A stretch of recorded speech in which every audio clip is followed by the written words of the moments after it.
Russ Clark with you, I think. Testing one. Yeah.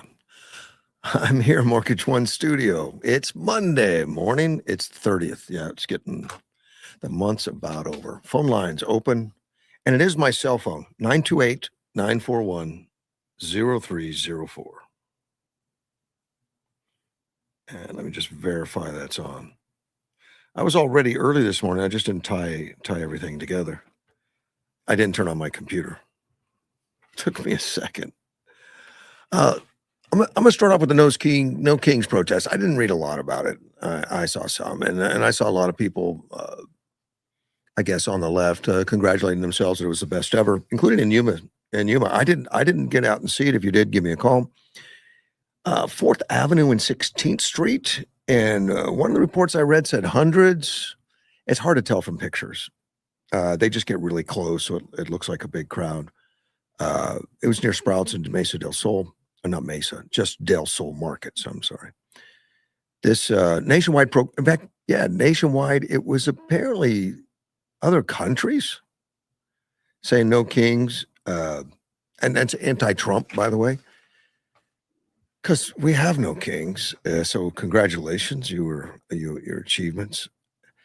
I know I've read in the past that it's paid for by a lot of these organizations that support progressive ideals, George Soros, those types of things. I haven't read anything on it recently, but I'm assuming the same. In the newspaper, a lady named Sharon Block locally organized the protest. She said, "This is the biggest turnout I've seen here, every single protest in Yuma, and this is by far the biggest turnout that I've seen, and it makes me so happy. I'm doing it for my grandchildren, I don't see a future for them that looks good at all the things if they continue the way they are." I don't know who Sharon Block is. If you do, tell her to call me. I'd like to get her on the show. I would just like to know what she sees that's different than what I see. I mean, there's anger. There's a lot of things out there that are a problem. Remy Smith Weber, protester. Oh, she's the one that said it's the biggest she's ever seen and all that. Sharon Block was the one that worries about the future for her children and grandchildren and all that. But I saw nationwide, there were some rallies, and a lot of them were ridiculed for their small sizes. And yet you'd see on progressive news where there were millions. And in fact, I know there was one incident where they took some old photos from prior protests of some other prior protests and put it in there. A couple comments made by some conservatives that it didn't seem to be diverse as far as race goes. As far as race goes, it seemed to be mostly white women in these things. Just seemed to be just heavily manned by whites, not including bigger cities like New York and stuff, which have a much more diversity population. But it did have a diversity in ideology, and that was pointed out on CNN a little bit. That there was a lot of banners that were pro-communist party, hammer, sickle, red flags, pro-Palestinian, pro-Iranian. It wasn't really about, I guess, Trump in a lot of places. It was about a movement to Marxism, a movement to, and it was Scott Jennings that pointed that out, and I saw it on other ones. I didn't read too heavily on it. It didn't seem to get much traction, the No Kings, but that's fine. It was out there again and again. No Kings means Donald Trump is supposed to be acting like a king, according to them. And I talked to Sharon about that if she could. I'd come on and say, what is he doing that's like a king? That's not covered by the Constitution or executive powers within the Constitution. I'd be curious. But it seems to be their thing. They like it, and they've got the freedom to do it. And of course, we'll probably see them again. They seem to work out real well. And maybe we'll see him at the county fair. County fair is coming up. That's tomorrow. It is a 74th annual county fair, and something I want to remind everybody: purchase your tickets now if you're going to go. If you're going to take grandkids and do all that kind of stuff, go ahead and purchase your kids now, or purchase your kids. Purchase your tickets now. It's the right time. It's big discounts. Unlimited ride wristband right now is $35 each if you buy it. And I think today it says you can buy it through the 30th. Today's the 30th, so this last day. Pre-sale ends March 30th. $35 each, $55 at the fair. So that's huge. Now it's good for one day. The fair lasts multiple days. In fact, I think it's going to be 5 days. Yeah, it goes up till April 5th. March 31st to April 5th. Yeah, it starts tomorrow. And that's for unlimited ride. Then there's another one that's unlimited ride with Wow Express. Now that costs you $20 more. It's $55 each, $75 at the fair. And the Wow allows you access to the express lane. I don't know how well that works. I've not gone when they've had an express lane, and I'm sure the express lane means just that. They get more attention, and you're going to wait less time, I would assume. I don't know how that works out, and I don't know if that means that somebody just has the plain old unlimited ride waistband. I don't know how much more time they're going to spend in line than the Wow. I have no idea. It depends on how much that's worth. And I know it can get packed at certain times of the day. It can get packed, and the lines could be long. So if you're into the rides, and I know my grandkids are, purchase them now, especially if you have more. It's a lot of savings. You can do it online. There is a Yuma Fairgrounds online, and the presale ends today, so days last time. Get in there. It says you can do it right online. I don't know. Maybe you pick them up there. You pay for them, pick them up there. I assume. Don't know. Some of the events.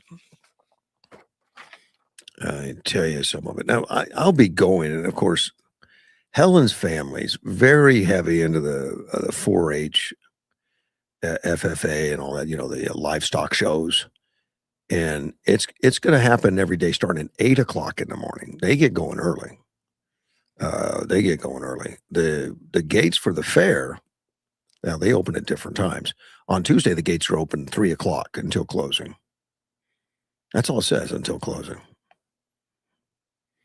I don't know what time that means. I guess until people get tired of riding. I don't know what time it just says till closing. Wednesday will be 12.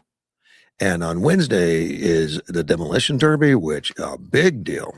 The Demolition Derby, I've never been actually to the Demolition Derby, but it's one of the favorite events. People rave about the Demolition Derby. It starts at 7:00 on Wednesday. In fact, the notice on this says grab your seats early, and I think that's true. I think it gets so much attention and so many people going that you're going to want to go early if you go. Thursday, 12:00 till closing. Friday, Saturday, Sunday, all the same, 12 to closing. I guess they close when they turn everything off and unplug it. I'm assuming. Don't know. And now that all day pass, for the rides, the unlimited ride and the unlimited ride with Wow. That doesn't include the admission. Admission is $9, age 13 and up, $7 for ages 6 to 12, and free for under 5. I have a grandson under 5. I'll take him. He's the best still, but the most trouble. It's just hard to keep a handle on him. Yeah, I need a chaperone to take him with me. I'm not strong enough to be his only chaperone. Probably need 2 of us. He will enjoy it. I know. He's high energy, high mobility, and he sees with his hands. Just know that if you see him around, he's testing things to see if he can break it. I think that's it. I don't know under 5 how many rides are available for him. He's gonna wanna do more, probably what's available. We're gonna get out there. We're gonna try it. Now, I'll mention this again later in the show because as people, tune in, I want 'em to get the early prices. I know in years past, I've missed the date, and I regret it. You just spend a little more money. African nations are calling for Elon Omar to be extradited. And that was a weird twist. Yeah, the Republic of Somaliland, and I didn't know there was a Republic of Somaliland. We know there's a Somali. Well, the Republic of Somaliland is partially recognized state. Partially. It has been a self-governing territory since 1991. It maintains its internal security and building its own democratic institutions. The U.S. doesn't recognize Somaliland as an independent territory. Israel became the first UN member to recognize the state of Somaliland. I don't know. I don't know who else involved in that, but they're asking for Elon Omar to be deported. He said deportation. And this was on a post or something. Please, you're just sending the princess back to her kingdom. Extradition? Say the word. I guess they're excited to have her. They would want her back, and this comes. Well, Trump has said before and mentioned it that she may have trouble.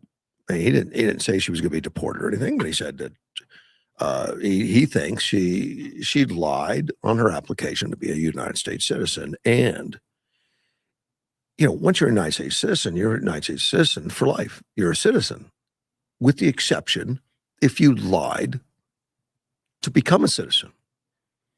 You lied about something that would have kept you from being a citizen in the first place. Like you were a convicted criminal or something you lied about, they find out later, and you lied on your application. Yeah, you can be decertified and deported at that point. Now, it would be quite something to have that done to Elon Omar. I mean, high profile, elected representative, the House of Representatives, and although she loves Somali, if you listen to any of her campaign speeches and all, she considers herself Somali above American. Well, Vance came out and talked about it. Yeah, J.D. Vance. And he said, Vance said he's spoken with White House immigration advisor Stephen Miller. And I didn't know Stephen Miller was really the immigration advisor. I think he's probably one of the more interesting guys that is there. And I know he works for the White House staff. He's like the number 2 guy in the White House staff. But he talked to Miller about the potential legal action against Omar, saying, we think Elon Omar definitely committed immigration fraud against the United States of America. We're trying to look at what the remedies are. That's the thing that we're trying to figure out, is what are the legal remedies? Now that we know that she's committed immigration fraud, how do you go after her? How do you investigate her? How do you actually do the thing? How do you build a case necessary to get some justice for the American people? And I don't know what else being found out about her on the immigration fraud. I do know the story that she married her brother. And I think that was to get him into the country. Like she was already a citizen and married the brother. And she was already married to someone else. But apparently that marriage wasn't documented. I mean, like getting a license and documenting it or something. That was some other a marriage between them or something. But she divorced him after she married her brother at some point. And then she divorced her brother to marry the current husband. Omar addresses it at the time, talking about Trump being obsessed with her, and it's Trump's biggest lies. He says he needs serious help since he has no economic policies to tout. He's resorting to regurgitating bigoted lies instead, and that's just her diatribe out there. I think it's pretty easy to prove that one way or the other. There's marriage is done in the United States, it's licensed, and it's all out in the open, and Whether or not that gets her deported, I don't know. Now, does that mean she lied on her immigration, or does that mean she lied for her brother? The brother uh, came to the country,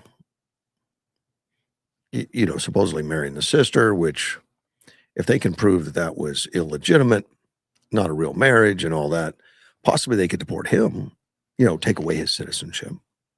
I don't know if that goes against Elon. Uh, eh, Omar, it depends on, I would think, how she, now I'm not a legal expert, but I would think it would depend on how she got her citizenship. Granted, that breaking the law, there's probably a penalty to pay for doing that. I'm quite, I would imagine that's not, that's more than just frowned upon, I would think. So whether or not they got the guts to go through with it, and I don't know if the political fallout would be more negative than they really need. But if they've got it on the books and they're investigated, can they really turn a blind eye at that point? And I trust Stephen Miller. If he's on it, he'll find the truth. I do. He's an aggressive individual. He seems dedicated and intense. When I see interviews with Stephen Miller, I generally pay attention. I generally turn that on when he comes out there. He's worth the time spent. I had the mayor in here the other day. We talked about the having a launch pad here in Yuma, Arizona, launch pad for spaceships in Yuma, which I thought was a pipe dream. I thought it was something that was a remote possibility, and I was wrong. Apparently the thing is going farther and has more interest than I would have imagined. And the mayor's been working on it, and we made something this year, which I'm interested in space. I'm interested in all that, and seeing where all that goes would be great. But there are some launches going on shortly that are all, and it won't happen in Yuma. The Artemis 2. It was supposed to go up in early February. The Artemis 2 is supposed to go, that's a NASA launch, and it's going to go to the moon. It's not going to land. It's not going to orbit necessarily. It's going to fly past the moon and make a U-turn and come right back. I guess it's just to try out the new rockets, the new capsule and all that. There's going to be 4 astronauts on board. One of them is Canadian. There's a Canadian astronaut that's going to be on board. Well, they got turned back in early February because of hydrogen leaks. And they pushed the launch to April 1st, which is going to be this Wednesday. There's a countdown clock that's 49 hours and 40 minutes long. It's going to start at 4:44 Eastern time today. They turn the clock on. And whatever they go through to get that thing ready, the countdown's running, and I'm sure they got a protocol every hour on what needs to happen and how they prep everything. But it takes 49 hours and 40 minutes, 49 hours and 40 minutes from the time they start the countdown until they pull the trigger on that and it takes off. I hope it does. It's a 322 foot tall space launch system, both making their first flight with astronauts aboard. So these are tested systems. Theoretically, they work. Your heart's got to be racing at that. I mean, that's got to be quite a thrill for a lot of reasons. And I don't remember which astronaut had announced this or something about, taking off in such a powerful, complex, huge machine that went to the lowest bidder. Yeah, the lowest bidder got it. So it's going to be taken off. According to Christina Koch, she's one. She said things are certainly starting to feel real up at the Cape. She has previously already carried out 6 spacewalks during a 328-day expedition aboard the International Space Station in 2019 to 2020. So she's a veteran. Our families joined us yesterday, and we had a chance to be in the pre-test briefing for the actual starting of the launch countdown. So we're excited to be a part of that. Let me see. Reed Wiseman. This is the first time we're loading humans on board. And I will tell you, the four of us are ready to go. The team is ready to go. The vehicle's ready to go. But not for 1 second do we have an expectation that we are going. Which I guess they just know it means delays. If during that 49 hours something pops up like another hydraulic leak or something, he says, we will go when this vehicle tells us that it's ready, when the team is ready to go. So we might go out to the pad and we might have to try again a few more times until we are 100% ready for that. And I don't know if that shows confidence for Reed or if that shows a lack of confidence. I'm curious. It may be a lack of confidence. I mean, that it's ready. I guess he says he has confidence in the vehicle or confidence they won't take off until it's ready. And he says, when you look at this, see this vehicle on the pad, you look at the size of the vehicle and you know it's going one place, it's going to space, and it's going out there in a hurry. When those engines light, the thing is moving out. I've never been near one. I know I've talked to friends that were on the beach in Florida, gosh, but many miles away. You can't get really too close to the Saturns when the Saturns were taken off.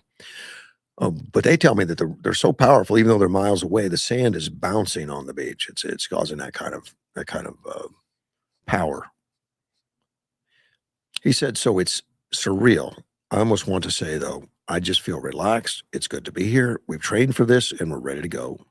80% chance of acceptable weather. Yeah, it is Florida. 20% chance of high winds and thick clouds that could pose a problem. See, it's not going to land on the moon. It's not even going to go into orbit. It's going to use the lunar gravity to bend the capsule trajectory back to Earth. And it's going to splash down into the Pacific Ocean off the Southern California coast near San Diego just after 8 o'clock Eastern Standard Time on April 10th. So if you're in the area, you might want to go watch that if you're out San Diego. It's going to take it out farther. They're going to travel farther from Earth than any humans ever done before. They're going to reach a distance of 252,799 miles. It's about 4,144 miles farther than the record set by Apollo 13 crew in 1970. That Apollo 13 crew didn't do so well, though. Yeah, they had all kinds of mishaps. And they fixed it with duct tape. They didn't land on the moon. They were scheduled to, Apollo 13. And I remember the drama in 1970 as, they were communicating with the crews and they knew I think it was an oxygen system that malfunctioned. And they had to duct tape things together. They had to fix things. And I don't know. I don't remember what caused it. Was it a fire or something on board? Something caused it. And they made it back. They made it back in one piece. And there was a lot of people that gave them very little hope. Like, how do you fix something in the middle of, when you're that far away from Earth? How do you fix it? Duct tape, apparently. So I make sure I carry duct tape when I go places. It's going to be the setting the stage for a flight next year in Earth orbit, when another crew will test rendezvous with the docking procedure with moon landers being built by SpaceX and Blue Origin. NASA plans to follow that flight with one of the possible 2 moon landings in 28. So we're not talking about a moon landing until 28. Next year we do practice tests. Did they go through all of this with the Apollos, where they had to test all that beforehand? I mean, in space. I don't remember. I wasn't paying that much attention back then. Possibly. Let me see I'm gonna talk a little bit about Strait of Hormuz off and on. I spent the weekend, I kept checking the news. I can't help myself. I was checking the news, and unfortunately, there's so many fake stories out there, or headlines. The fake stories. We'll start with the headline that there's a there's been a Marines landing or something silly. And then you start reading, or looking at the news if it's on YouTube or something, and they'll start talking about the planning of it, not that they're doing it, the potential of that being done. But that's not what the headline says quite often, and it's a clickbait thing to get you to watch it. I hate that. In fact, sometimes I'll block those, the people that do that with a regular basis. I just block them because I don't want to start clicking those stories and wasting my time on them regurgitating some stuff I already know when they promise new news in the headline. I don't think it should be banned. I'm fine with that, but I'll figure out after a while who these clowns are, and I'll stop listening to them.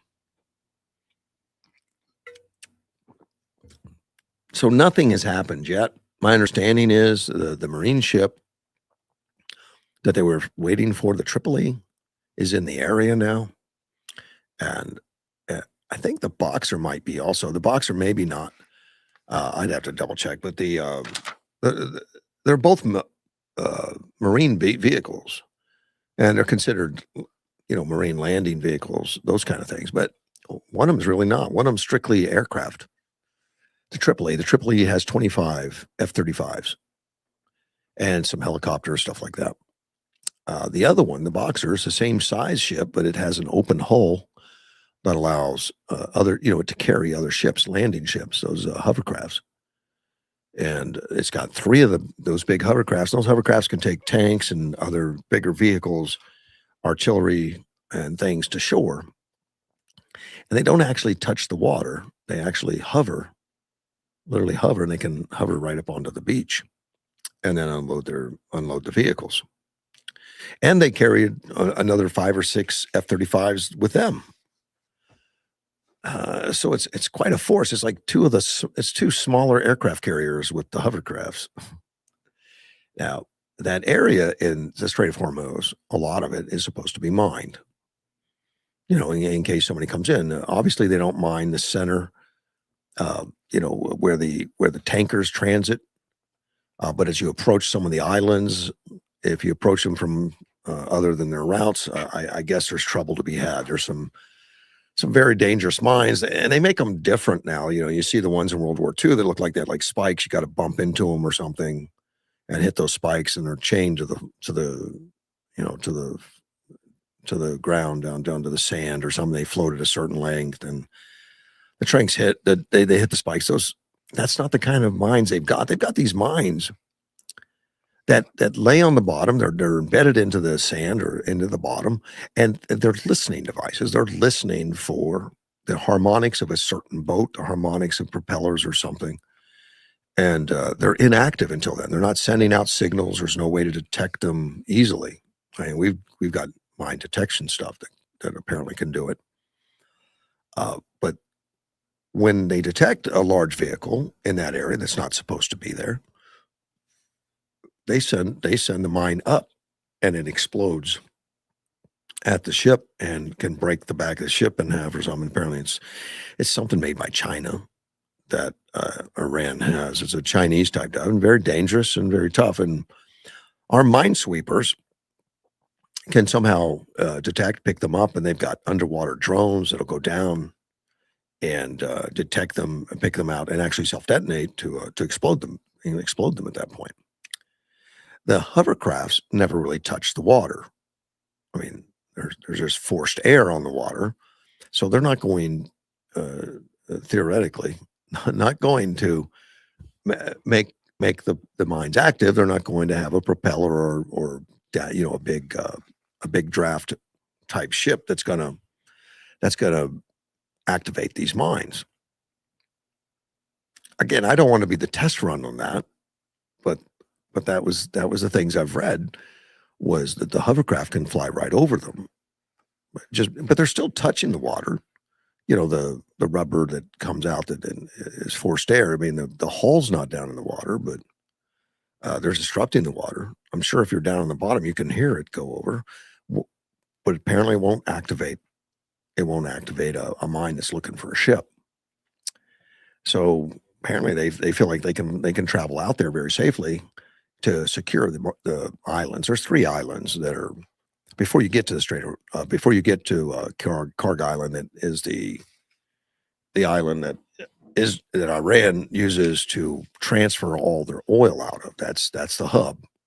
They can't get big draft ships up to the coastline in Iran. They got to pump it out to this island that has deep water. Remember, these tankers, when loaded, can go 80 foot that they need. They need to draft 80 feet or so, and you can't get that on the coast in Iran. So they do it out of that island, which has a deep water docking. Well, before they get there, and the Strait of Hormuz is further away from this Karg Island, but you've got to go through the Strait of Hormuz to get back out to open ocean. Well, those 3 islands are the ones that are fortified, or were. I know there's been bombing runs and stuff to try to knock them out, but a lot of that is encased in concrete. A lot of that is they don't know. There's been suggestions that they're going to probably land there, make sure those islands are secured, and then set up their own defensive measures, which that's what Marines do. But this is scary dangerous. I mean, the Marines go out to these islands and take it over. Iran still has ways to attack them with drones and everything else, and these Marines may be out in the open. Very tough. A very tough thing. I mean, I'm sure they've got plans. They've got ideas on what they can and can't do. They'll have other ships and aircraft, the F-35s, protecting them from those kinds of things. But scary operations. Of course, that's what they train for. That's what they do. That's what I keep waiting for, to see if they're going to do that, to assault these islands and attack these islands and take them. And God bless our Marines and the guys that perform those kinds of duties. That's tough. I mean, like Venezuela, what they did in Venezuela was just remarkable. And I know the 82nd Airborne is also somewhere in the area available. And they'll go into about any situation. But this isn't mainland Iran. Mainland Iran is, like I said, the size of 2.5 Texases. 2.5 the times that size. There's no way that the United States is going to go in and take over that country from corner to corner. That would be an endeavor that would be huge if ever happening, and it's not a program that probably would work, and it certainly wouldn't work in any kind of hurry, if ever. But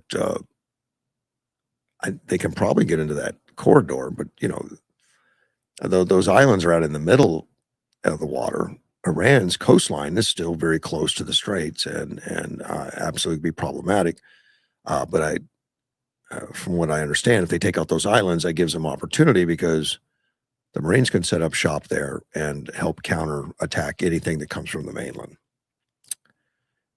much more effectively than the aircraft, even, as a fixed base. We'll see. It doesn't sound like an easy thing to do, or probably an easy thing to take over. Can you hold it? Especially with Iran not liking it and probably throwing a lot of assets in trying to get the Marines off if they do take it.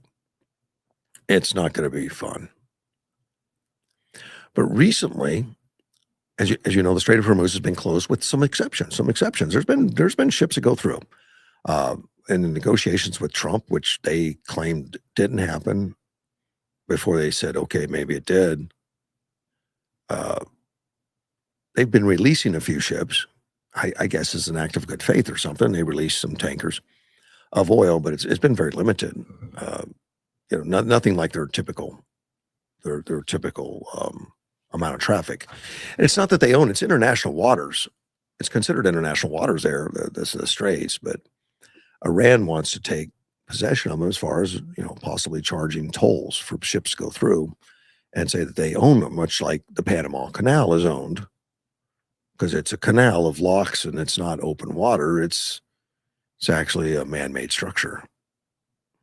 This was just sitting there. It was always been considered international water, and uh, Iran wants to take possession of it, or at least they're claiming it. They're claiming it now.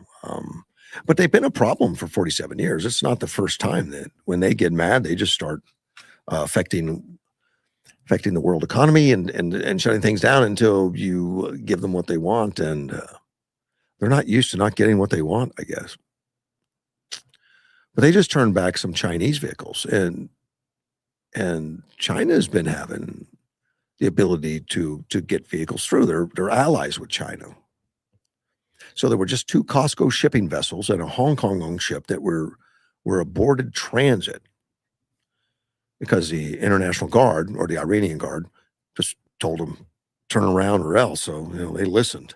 They're very big, very slow moving with no defense. They're not going to risk it. So they turned back. I mean, abruptly, just turned it around. And it's confused people because they've always been allowing them. The Revolutionary Guard has allowed them passage for authorized vehicles. And these were outbound Costco containers. I don't know if that means it goes to the company of Costco or that's a different Costco, but I'm assuming it's the Costco warehouse. But the 3 ships of different nationalities attempted to move towards a designated corridor for licensed ships, which were forced to return after being warned. Sailing of any ship to and from the ports of the Allies and supporters of the Zionist America enemies to any destination and from any corridor is prohibited. And that's the rule according to Iran now. Now, they don't actually own it. It's international water, but you're not going to argue with a guy that's got a torpedo aimed at you. And they want to make it a toll booth that you got to pay a toll or get blown to bits. Doesn't sound very friendly. Well, they don't really block it. It's not like the Panama Canal where it's locks and stuff that you have to go through, with tugboats or whatever they do. No, this is just open water. It's just very narrow open passage, and it's international waters. At least it has been up to this point. But if they're already turning around China, now China thinks that there's just a problem with the paperwork or something because they're supposed to have access to go. But according to the National Guard there, the Iranian Guard,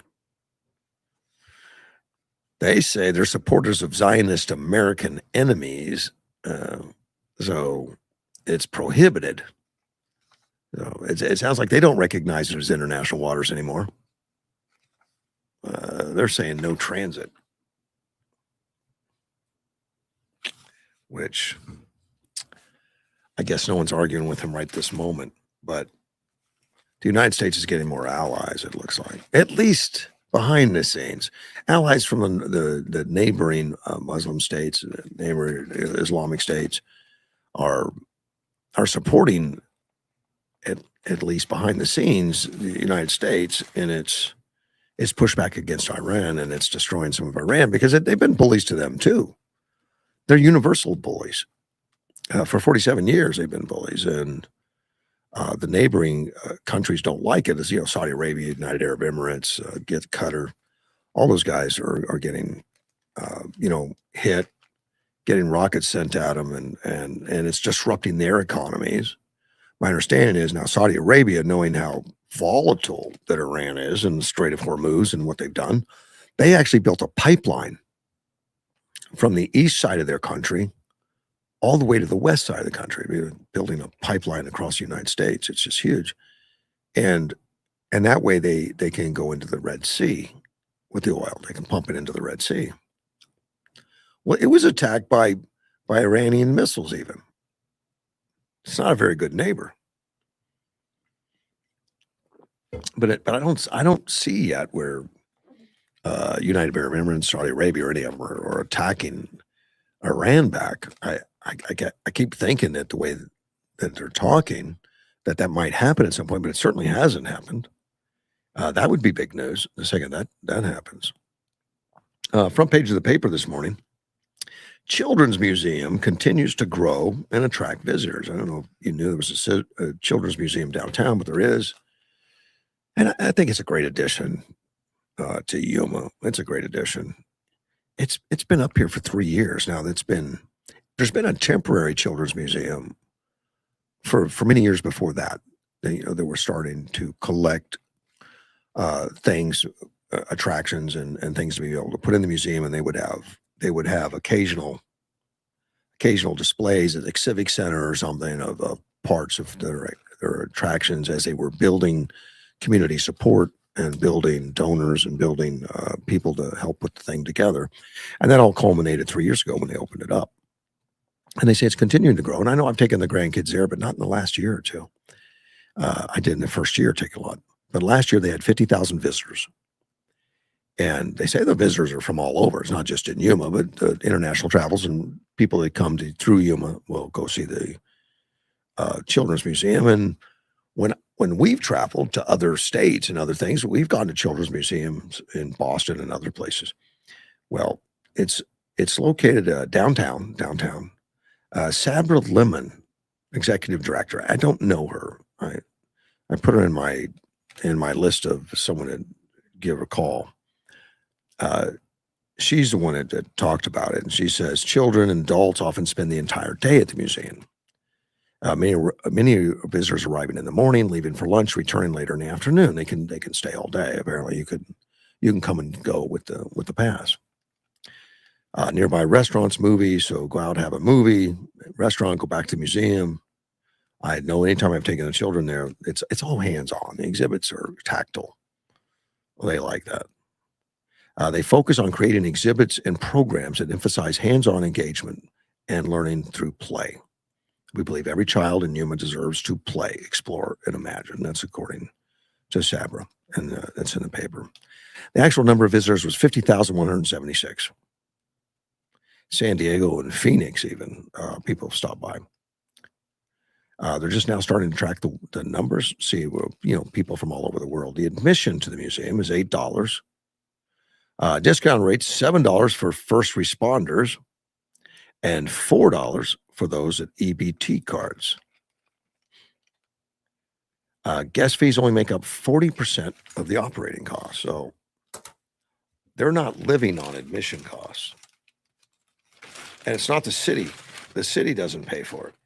No. They're 60% funded through grants and donation. It has 27 community partners. Like I said, they built those for years before they even opened it up. They were building community partners. And they say it's critical to its continued success. There's a mezzanine upstairs and an outdoor patio, and they're currently under construction. They haven't completed the thing in 3 years. They're changing things. They build things, but they still haven't expanded to cover the whole building. The museum plans to install a lift to make the upstairs accessible. That's got to be a high dollar. An elevator that carries people. I'm assuming when they say lift, it's going to carry people. Additional exhibits are also planned, including a balloon-themed installation, a marker space with robots and 3D printer stations, agricultural exhibit highlighting Yuma and its farming heritage, which is perfect. We should have agriculture as long as we've got water. And I've got some water. Some water news, and it's not good water news. In fact, before I get into that, let me take a quick break, and I will be right back.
Back as promised. Now, look, I started talking about water, and we all know that we've been in a drought for what, 20 years or something.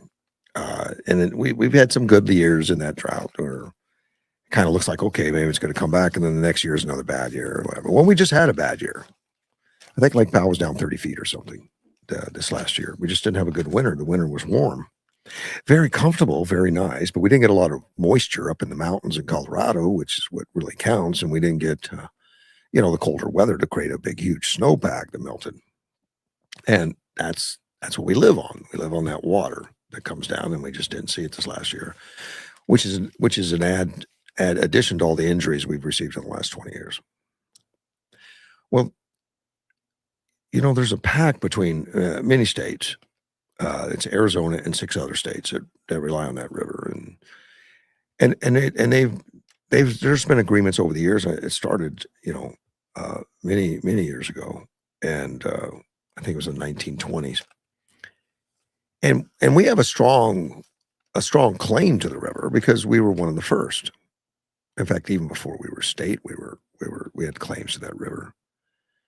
And so with some of the older, and theoretically that means ours are more solid, and that we would continue to receive ours when other states are lower priorities, because of just timing. Which I don't. It doesn't really work that way in reality, but that's theoretically the way it's supposed to work. But the river's supply of water over 18,000. Let me see 18,000 from the states, cities, tribal nations, industry groups, and others that rely on it. So there's 18,000 different claims. And if you are happy about this new plan that's coming out now, there's a federal plan that comes out because apparently the organization, the pack that works together, the call with it, just they couldn't come up with one. So it looks like the federal government's going to jump in.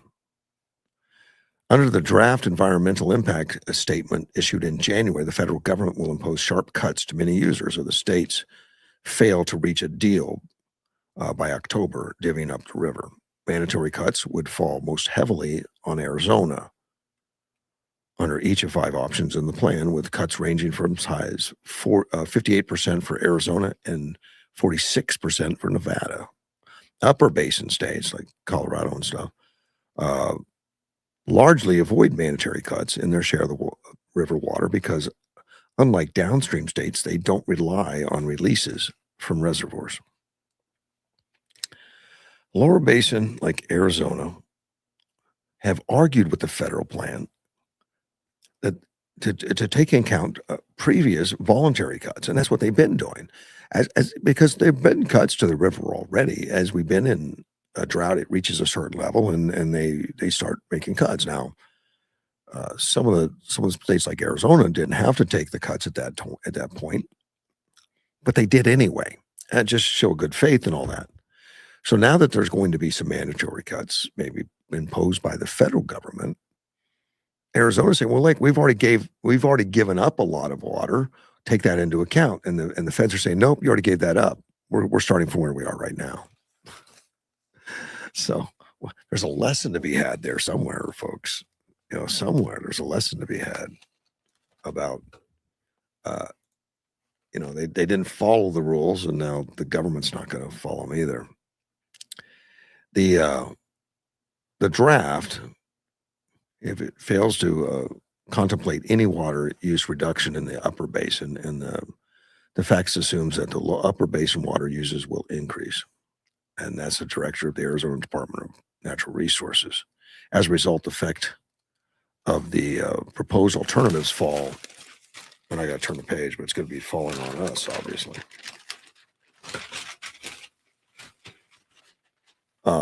Fall disproportionately on the lower basin, which the upper basin's Colorado, New Mexico, Utah, and Wyoming.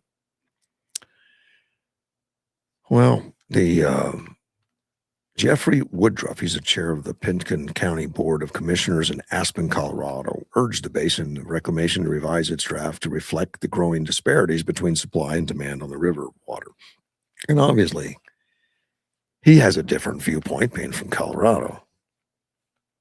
The river starts in the Rocky Mountain National Park in northern Colorado, flowing 1,450 miles to the Gulf of California across the Mexican border, with 15 dams along the way. The biggest are the Hoover Dam, which creates Lake Mead, and the Glen Canyon Dam, which creates Lake Powell. And the water, I don't think, really flows anymore all the way into the Gulf of America or the Gulf of California. I don't think it does. I think it's been, I think it's dried up by then. I think Mexico takes their portions out before it gets there. The lower basin states argue that they have cut the most, have pushed for New Deal. That includes some cuts of the upper basin, rejects mandatory cuts, so they have conceded that more conservation measures are needed. And I don't know if they start talking about the cuts they've got in here now. I mean, I think I would prepare to pay more for water. I mean, they would have to raise the price just to stop consumption.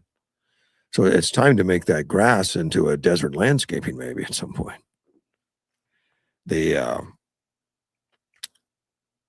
just recently, and I know in Phoenix there's always that question because they have so much building, new residential, new buildings, new everything, and in order to build, they have to show that they've got a water supply for many decades to come. I don't know how they possibly do that. Well, they have, to my understanding, closed some. They've stopped it, some construction, and said no, we can't. You don't have a water source. So, and again, it's time that somebody does something big. I don't know what the big is. We can't keep fighting over the amount of water available and redistributing it. We've got to have new sources. And I know desalination is an obvious, but nobody wants to push it. It's just too expensive. It's awfully expensive to lose the billions of dollars in industry that we're going to lose. That's semiconductor industry as well as agriculture. We need it to survive in Arizona. Arizona would not be prosperous without water. I mean, huge amounts of water. It's not about just getting the lawn and our drinking needs done. There's a huge amount of water used in industry and in agriculture, much more than there is in private consumption. So it would be a big blow to us if they did that. You see, the federal ban would mean cuts of up to 77% to its allowance from the river. In lobbying the Trump administration, Governor Katie Hobbs has emphasized how important water is to Arizona's huge semiconductor industry, which I was disappointed that she put that up front, but it's true. It is. And of course, that industry is growing. They're putting tens of billions of dollars into that industry up in the Phoenix area, and it's critical to national security. It's critical. Otherwise, we rely on China for all that. And Katie Hobbs points out that the president views it as a top priority. Now, Central Arizona Project CAP, which is not it's the one that's mostly for northern Arizona. And I guess it goes out to Tucson and everything. They supply a lot of the water. They're not high on the list like we are in Yuma. In Yuma, we have our rights to the water much before CAP. CAP's much more powerful, much more politically connected than Yuma. But they are the big ones for the state. The Colorado River Foundation, the economy of the central and southern Arizona, supports 6 million Arizonans, many tribal communities that thrive on advanced microchip manufacturing, industrial industry, and critical mineral and agricultural productions. You see, agriculture got to the last for CAP because they don't do Yuma. There's other agriculture than Yuma, but we're the big gun. But they're talking about all the others, and if CAP gets cut, and I think they're one of the last on the list. They're the least protected, theoretically. But the draft, they don't like the draft as it is out right now. The upcoming decisions that will be made by the secretary will be felt in the West for generations. Arizona's 6 House Republicans wrote to the Bureau as part of the Department of the Interior that has managed water in 17 Western states since 1902. The alternatives currently being proposed by the DEIS impose all the required cuts exclusively on the lower basin, even though the lower basins has 75% of the total basin population, 75% of the economics, 76% of the jobs, and 78% of the crop sales. Arizona Democrats in Congress called the proposal an unsustainable distribution of reduction and responsibilities across the basin states that would put Arizona residents in harm's way. The Colorado River Compact of 1922 divided rights to the river between the upper and lower basin states, each entitled to 7.5 million acre feet.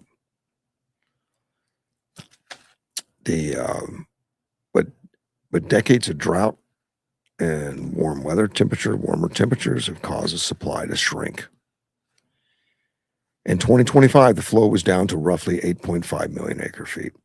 Arizona gave up 512,000 acre feet for the year before the mandatory cuts out of the 2.8 million it's entitled to under the 1928 Boulder Canyon Act. But these past and current efforts should not be ignored in developing the post-2026 operation for Lake Powell and Lake Mead, which it is. They're looking at where we are now, and we're going to cut from there. Cuts imposed under the federal plan would be imposed in a priority basis based in consideration with the Arizona Department of Water Resources and CAP. Within CAP's service area, tribes have the highest priority. Now, why is that? The tribes have the highest priority, followed by cities. Non-tribal agriculture is amongst the lowest priority and would feel the largest impact. Well, that's what we are. We're non-tribal agriculture. In Yuma County, which produces most of the winter vegetables, river water is the backbone of the multi-billion-dollar agriculture sector. The county consumes 8% of the Colorado River Basin irrigation, yet it generates 18% of the basin's crop sales. Yuma farms generate nearly $4 billion in annual sales, according to the Arizona Farm Bureau. The impacts of water reduction to Yuma would be especially severe. Yuma area irrigation district's agriculture compromises approximately 2/3 of Yuma's economy, and the federal proposal doesn't adequately take into account the impact of the water distribution zone. While Yuma's rights to the water are protected with present protected rights under the 1922 Compact, they could still be impacted by the cuts and water unavailability despite having greater protection from the typical shortages. Arizona's mining industry, we can't forget about that. We mine a lot of copper and it takes water.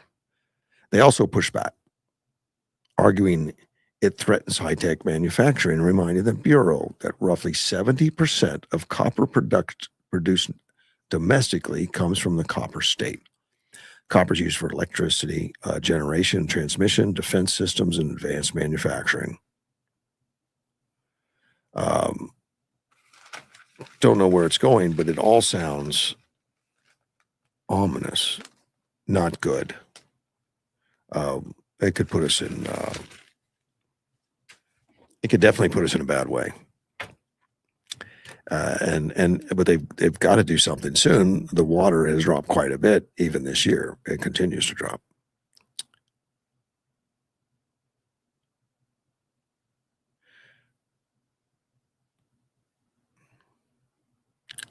Founder, okay, and I got some notes here from Edward, which I want to look at. Funders for No Kings, and I'm interested. Home of the Brave, Christy Walton, Walmart heiress.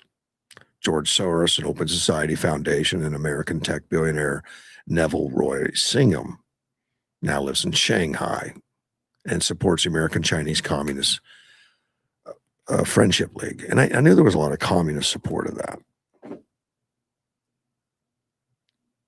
Oh, the lowest quote, lowest bidder quote by astronaut Walter Scherer. Every time I climb up on the couch, I say to myself, just think, Wally, everything that makes this thing go was supplied by the lowest bidder. Also on rockets, in the movie, the quote was used by Rockhound in the film Armageddon. I had forgotten about that. You know, we're sitting on 4 million pounds of fuel, one nuclear weapon, and a thing that has 270,000 moving parts built by the lowest bidder. Makes you feel good, doesn't it?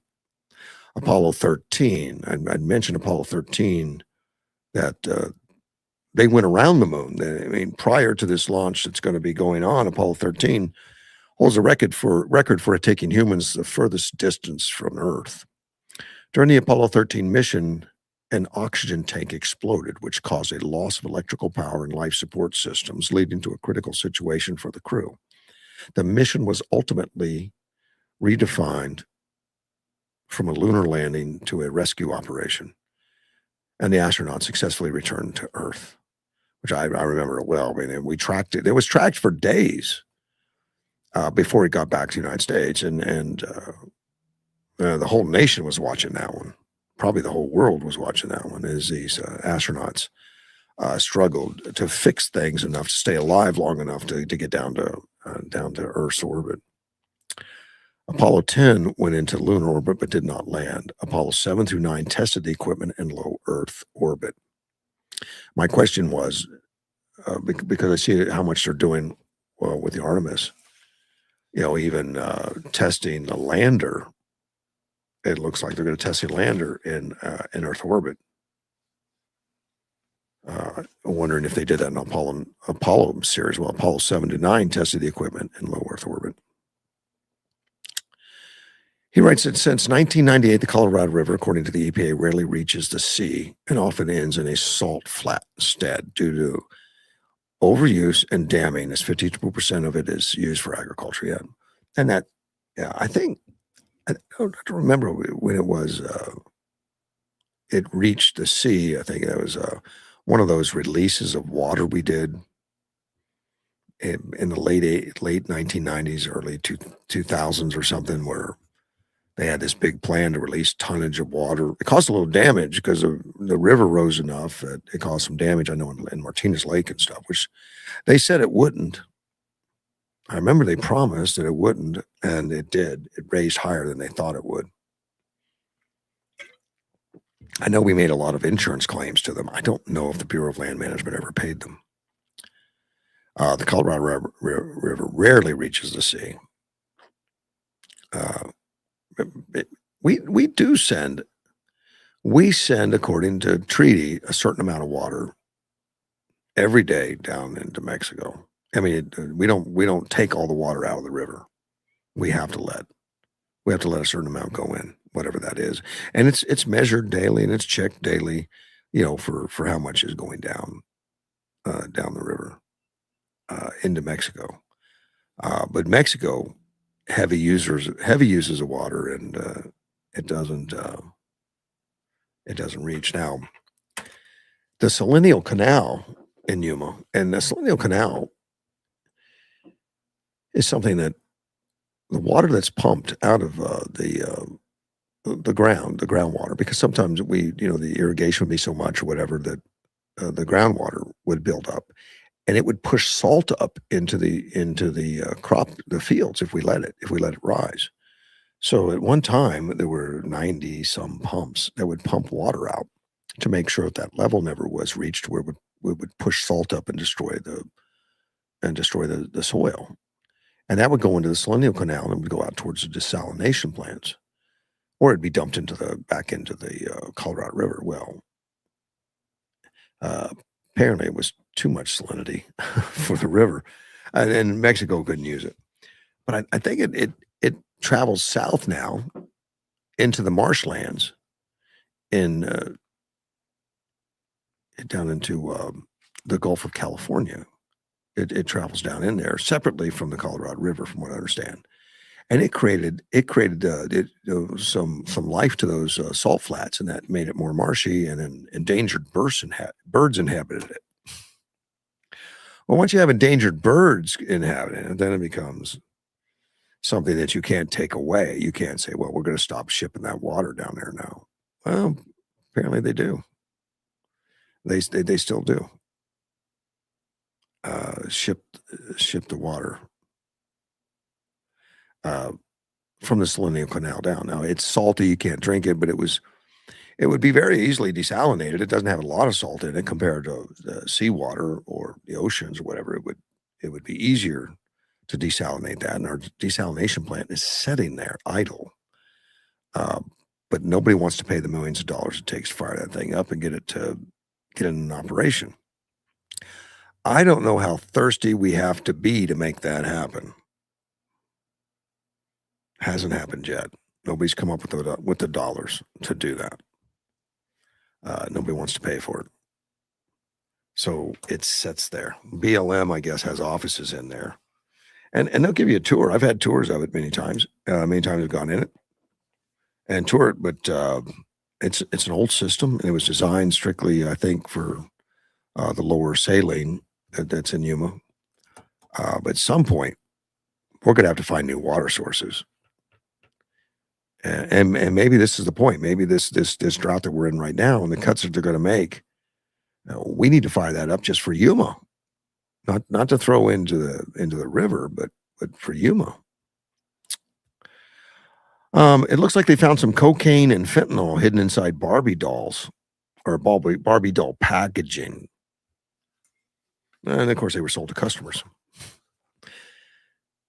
Yeah, obviously that was not intentional by the people that were smuggling cocaine and fentanyl. But that's what happened, and they found it was five of them, five boxes with a Barbie doll, also included fentanyl and cocaine. They was sold at a Missouri discount retailer.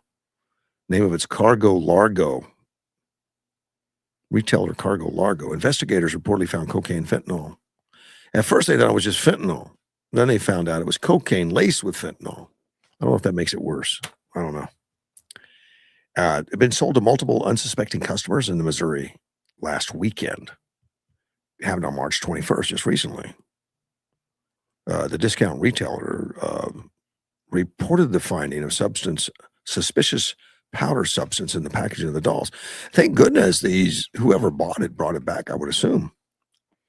The officials determined that the five compromised units were sold they were able to recover all of the affected items within hours of launching an investigation. That was a major problem averted. That would have been highly dangerous. Officials said that at approximately 8:10 a.m. this morning, I don't know what day that was, they were contacted by Cargo Largo Security regarding the suspicious powder substance located in the packages of a Barbie doll. And they added that test indicated a presence of fentanyl. I guess the retailer had a test. Additional test confirms the substance was cocaine with trace amounts of fentanyl. No injuries were reported. Police noted that the Barbie dolls themselves were not compromised. Well, thank goodness the Barbie dolls weren't compromised. I'll bet they didn't resell them, though. Say these Barbie dolls are clean. You can have them. I'd say no. We're not going to take that risk. They found that it was taped to the backpacking underneath the doll, behind the doll. It was taped there. I guess when maybe some powder was noticed. I don't know how they found it, but they did. The retailer identified the source and shared all relevant information with the authorities. I mean, the source of where the dolls came from, I guess, where they were shipped from. Now, Largo allowed investigators and multiple canine units to conduct a thorough sweep of the store and warehouse. What do you mean allowed? I bet they begged them for it. Like, could you please come in and do that? And the last thing they want is to have an incident that somebody gets hurt by that. No additional risk were found in the retailer. Did they go through the employee locker room? Yeah, they should have gone through the employee locker room.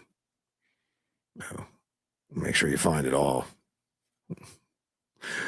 Police said there's no reason to believe any compromised units were sent to other locations. I don't know why they know that. But moving forward, we will schedule regular inspections of both facilities and maintain safe environment. I'll bet that business, Cargo Largo appreciates that also. Please come in occasionally.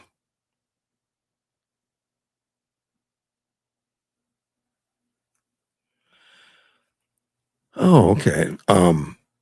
See, Edward is sending me an article, make upgrades to the National Basin with donations.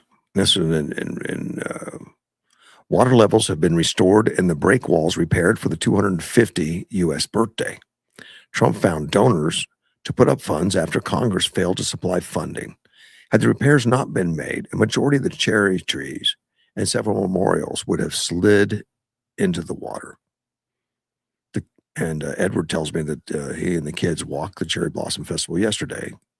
Another item Trump is doing that Biden-Harris ignored.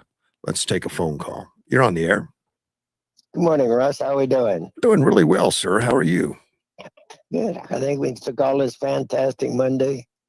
It is. It's a beautiful morning. I think it's going to be warm again today. I don't know what we've been. Well, warm's good. Hot's not good, but I'll take the warm any day. You know, it's only going to be 98.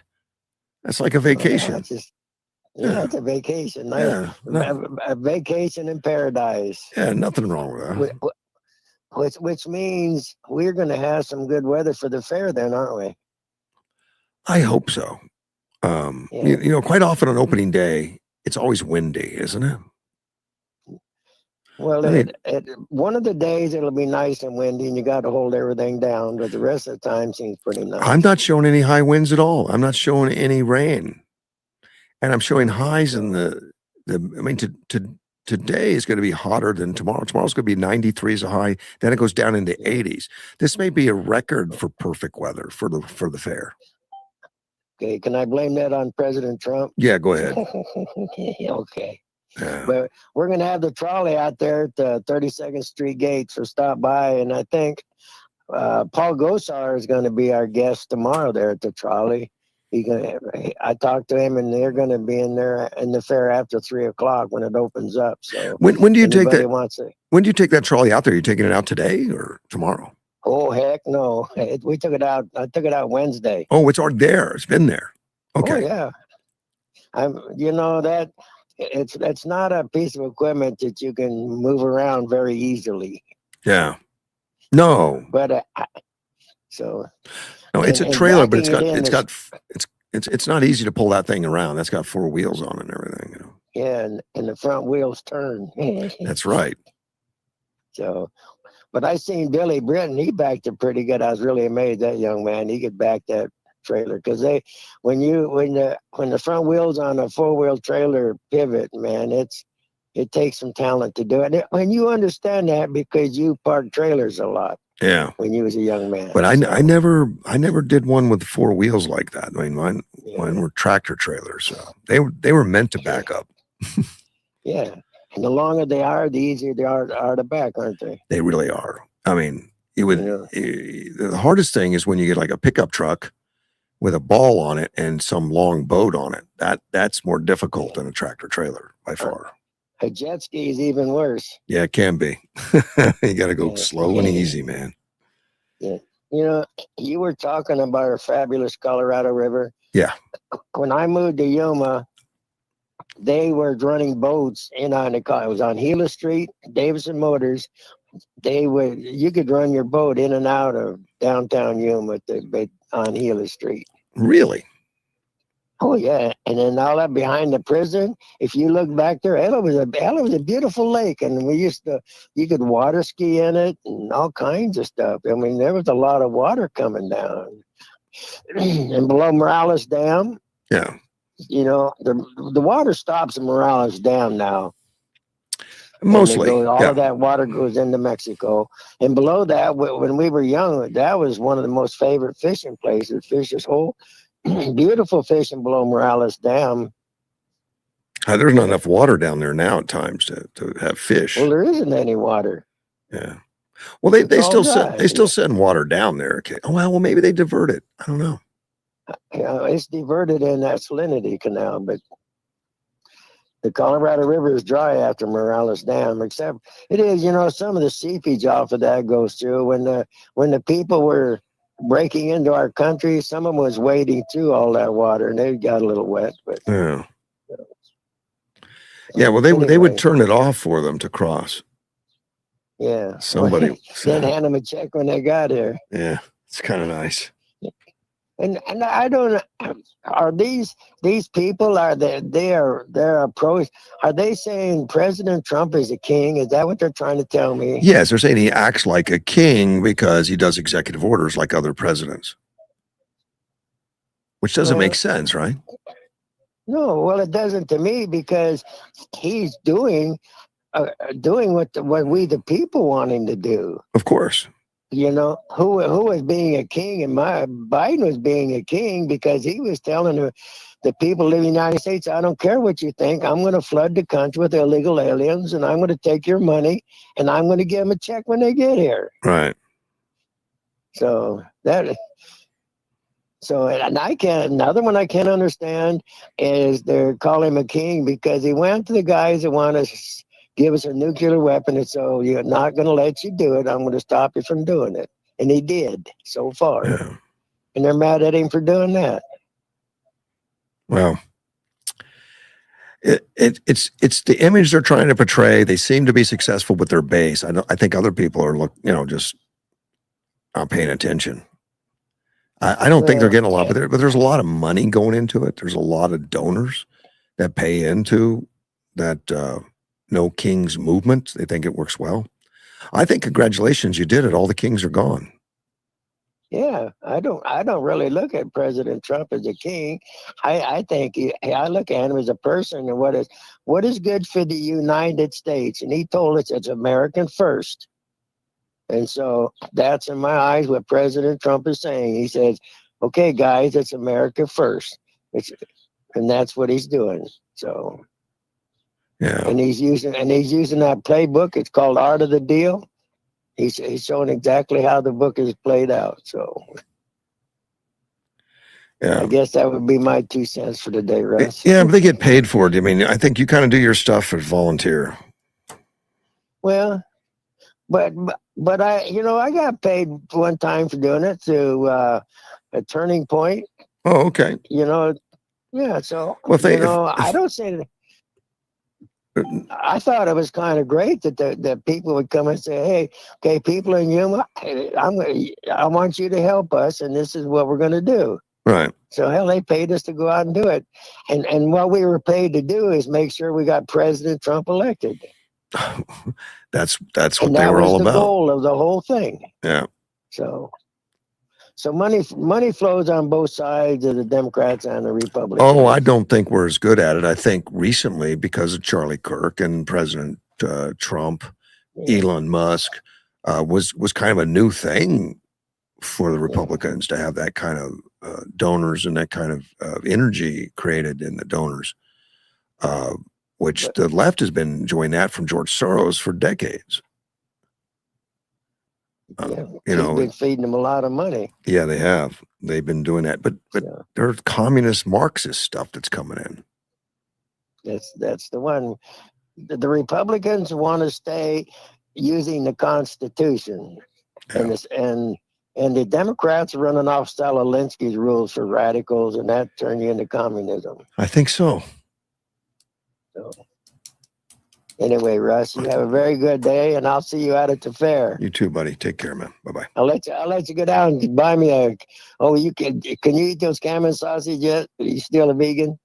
I can eat a Cam and sausage now. I mean, because all right, Helen and my trainer made me eat some meat, so we're good. Yeah, and talking about that Cameron sausage, I lived in Yuma since 1954.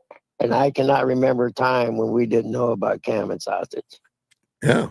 That's been around that long that I know of. Wow, I didn't know it was that. I mean, I guess I knew it was a long time, but I had no idea when it started. Well, I think his name was Walt Cameron, Bobby Cameron. I think it was his dad. Yeah. He was an awesome person, Living in Yuma a long time, I get to meet a lot of awesome people. There you go. So thank you, sir. I guess, you know what, Russ, and you're one of them kind of guys to me. You're just an awesome person for what you do for you. Well, I appreciate you, buddy. So that only costs $20, my friend. Thanks. I'll do it. Take care. Okay. And no, a ham and sausage would work. Bye. I owe him $20 worth of ham and sausage maybe for that. It's probably worth it. Cory Booker And Cory Booker, he's out of New Jersey, a Democrat out of New Jersey. He's been a real hater of Donald Trump. As most of your leadership in the Democrat Party, and I consider him in that boat. Though he doesn't, I don't. I say leadership. He's visible and vocal. He's not the whip or anything. But he was just confronted with a clip of himself telling that he declared he loved Donald Trump. Which he was questioned about that, which I think that's worth questioning. He was on NBC's with Christian Welker. Said, "You have run for president before in 2020 on a message of love. It's the same message you had back in 2016. I want to play you a little bit of something you had to say back in 2016." And she played a clip that had Cory Booker in it. It says, "I love Donald Trump. I'm going to say that. I don't want to answer his hate with hate. I'm not going to answer his darkness with darkness. I love him." He said that back in 2016, and I think he's followed up with a lot of hate since then. I don't know that I keep hearing the love message out there, but Welker asked, "Do you still love Donald Trump?" And I think he answered it well. He said, "I'm a Christian, and my faith is very clear. Love your enemies, love your adversaries. Never let someone pull you so low as to hate them. That doesn't mean I won't fight him with ferocity to try to defend and protect people's health care and public education." And then he went to quote the Declaration of Independence, "God bless America. Our Declaration of Independence ends with those profound words. If we're going to succeed as a nation, we must mutually pledge to each other our lives, our fortunes, and our sacred honor." He may be abandoning that ideal of sacred honor, but we need a return to it, an urgency to return it to our country. I like when these people talk about Donald Trump in that framework of abandoning his honor. I'd really like some references to understand what they're thinking, because I don't see it. I mean, he's one of the guys, you know who he is. He's consistent. And other than war plans, he's, which you're not going to know ahead of time. You're going to know him eventually. You're not going to know him ahead of time. He tells you what's going to happen. His campaign was filled with promises that he attacks afterwards and either implements or works to implement right away. I don't know what they mean by saying no honor. It's something they casually throw around like racist. But I would like some reference as he throws those things together. I'll be doing a better and better job. This is Cory again. I hope of reaching out to people, pulling them together, and reminding them that this is an American moment. The definition of our success ultimately would come down to: are we able to put more indivisible into this one nation under God? He's saying all the right things. I mean, I think what his response was impressive. I would like to see more politicians run with that kind of rhetoric and then fulfill it. He was asked if he was planning to run for president in 2028. He says, "I am definitely not ruling it out. I'm running for re-election. I hope New Jersey will support me for another 6 years." We'll see. It's unusual for me to see this from a Democrat, from a prominent Democrat. I would consider him prominent as far as attention, running for president, getting the attention he gets. But I don't see these positive messages normally coming from him. If he is, then I apologize. I've missed him. But I'm not feeling the love from Cory Booker. I want to talk about Catholic conversions. I know it's been mentioned, it's been recognized that Christianity as a whole has been on the rise, as far as in the United States, for sure. I think in the world. More people attending, more youth I mean, it looks like the youth has been attending. I saw a show on that the other day that this atheist movement really pushed hard in the early 2000 and went on for a while and got a lot of people involved. And we didn't need religion. Seems to be a backlash of that from this younger generation now coming up that they're not, they tend to be looking more for real answers. And this article points out, and this comes from that the Catholic leaders across the U.S. are reporting sharp increases to the number of adult converts. And that trend is, they say, driven primarily by young adults. And it was theorized that by this one show I watched recently that was coming from the atheist movement that was prominent during the early 2000s and pushing people away from God and pushing people away from religion. And it seems to be springing back. And I think with all the trouble in the world and people looking for solutions, looking for answers, are turning more to religion. The Archdiocese of Newark, New Jersey, reported 1,701 individuals were preparing to join the church, a 30% increase since 2025. And I don't know if that's over a year, over a month, or what. They just threw the number out there. And other archdioceses are reporting similar, including Cleveland, Ohio, Boston, Massachusetts, Portland, Oregon. Bishop Robert Barron said, last year we broke the record for the number of adult converts. And then this year, so we have what's called the rite of election. That's when all the people are entering into the church. We broke that record again. So it's a trend that's visible all over the church. And it's certainly been true in my diocese. Catholic ministries on college campuses, including Texas A&M University, University of Notre Dame, and Arizona State University, are also reporting increased converts. Notre Dame saw the largest group of new Catholics in the last 25 years, with 125 receiving the sacraments last Easter, according to the Catholic Standard. He also went on, he says that many describe themselves as hungry for truth.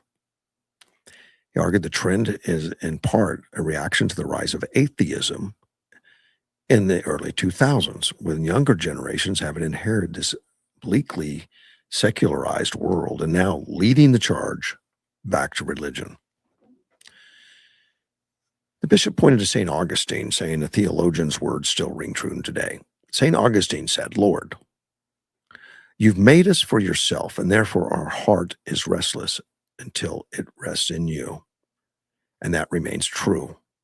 There's a longing in the heart that can't be satisfied by anything in this world. And so religion speaks to that. Catholicism has been attracting new converts because of its 2,000-year-old traditions. Our culture today is very evanescent. Catholics speak to something much deeper and older, more permanent. I also think that people are attracted to the ritual expression of Catholicism.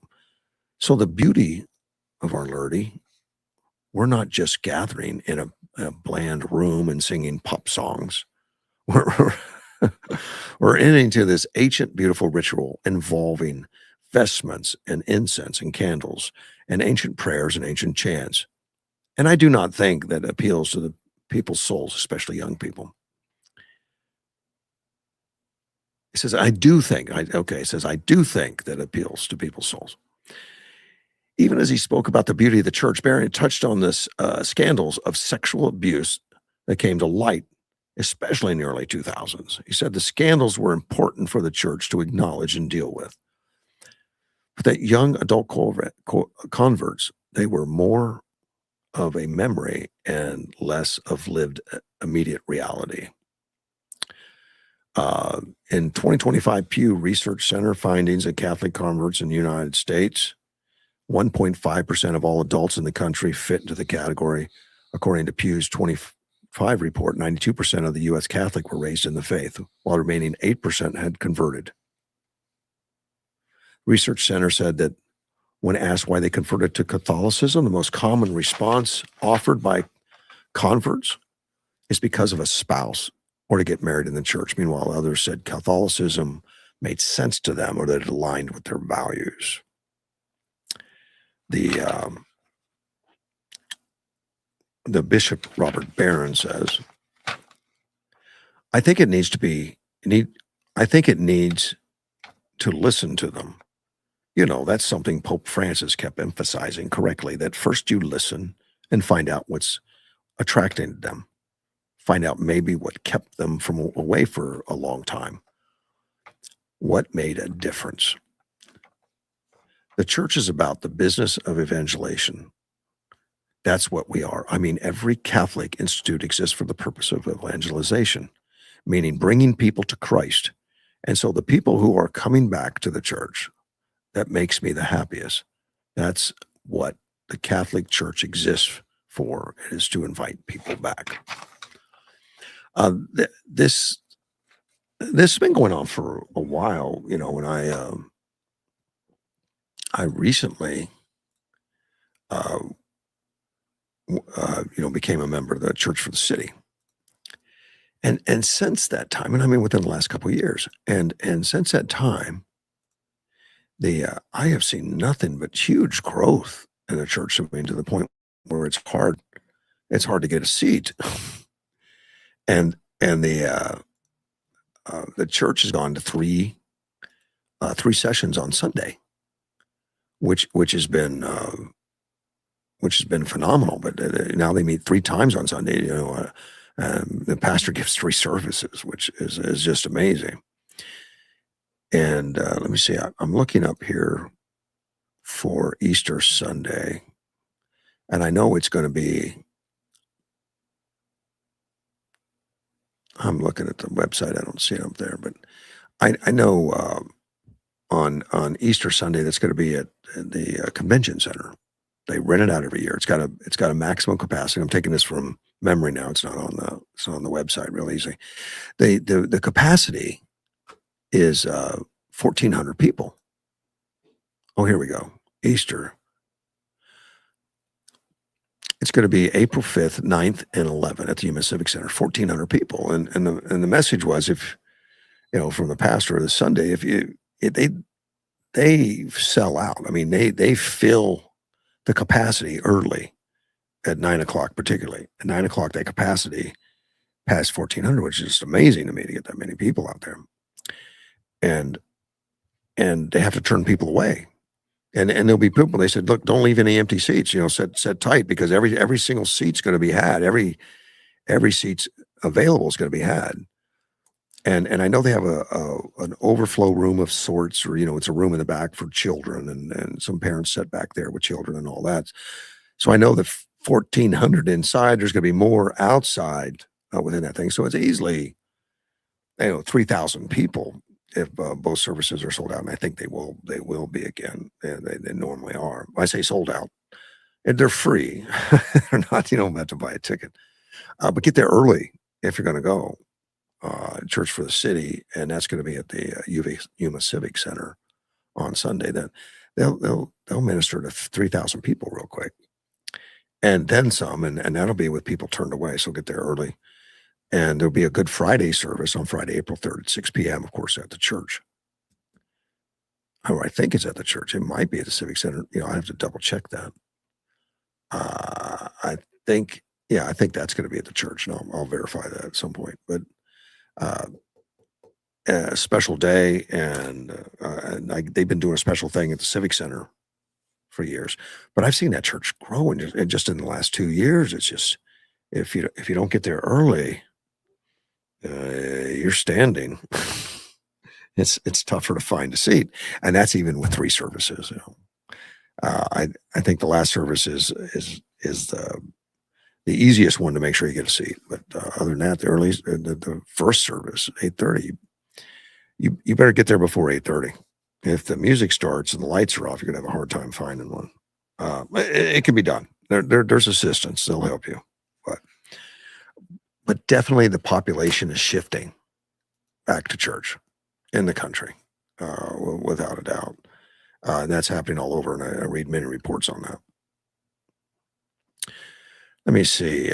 Edward sent me something on, a drill down onto the Catholics. Pew's 23-24 religious landscape study found that 12.8% of U.S. adults are former Catholics. People who were raised Catholic but no longer identify as Catholic. I think that's me too. I don't identify as Catholic, but I definitely identify as Christian. Pew also notes that there were about 267 million U.S. adults in 2024, which puts that at roughly 34 million former Catholics.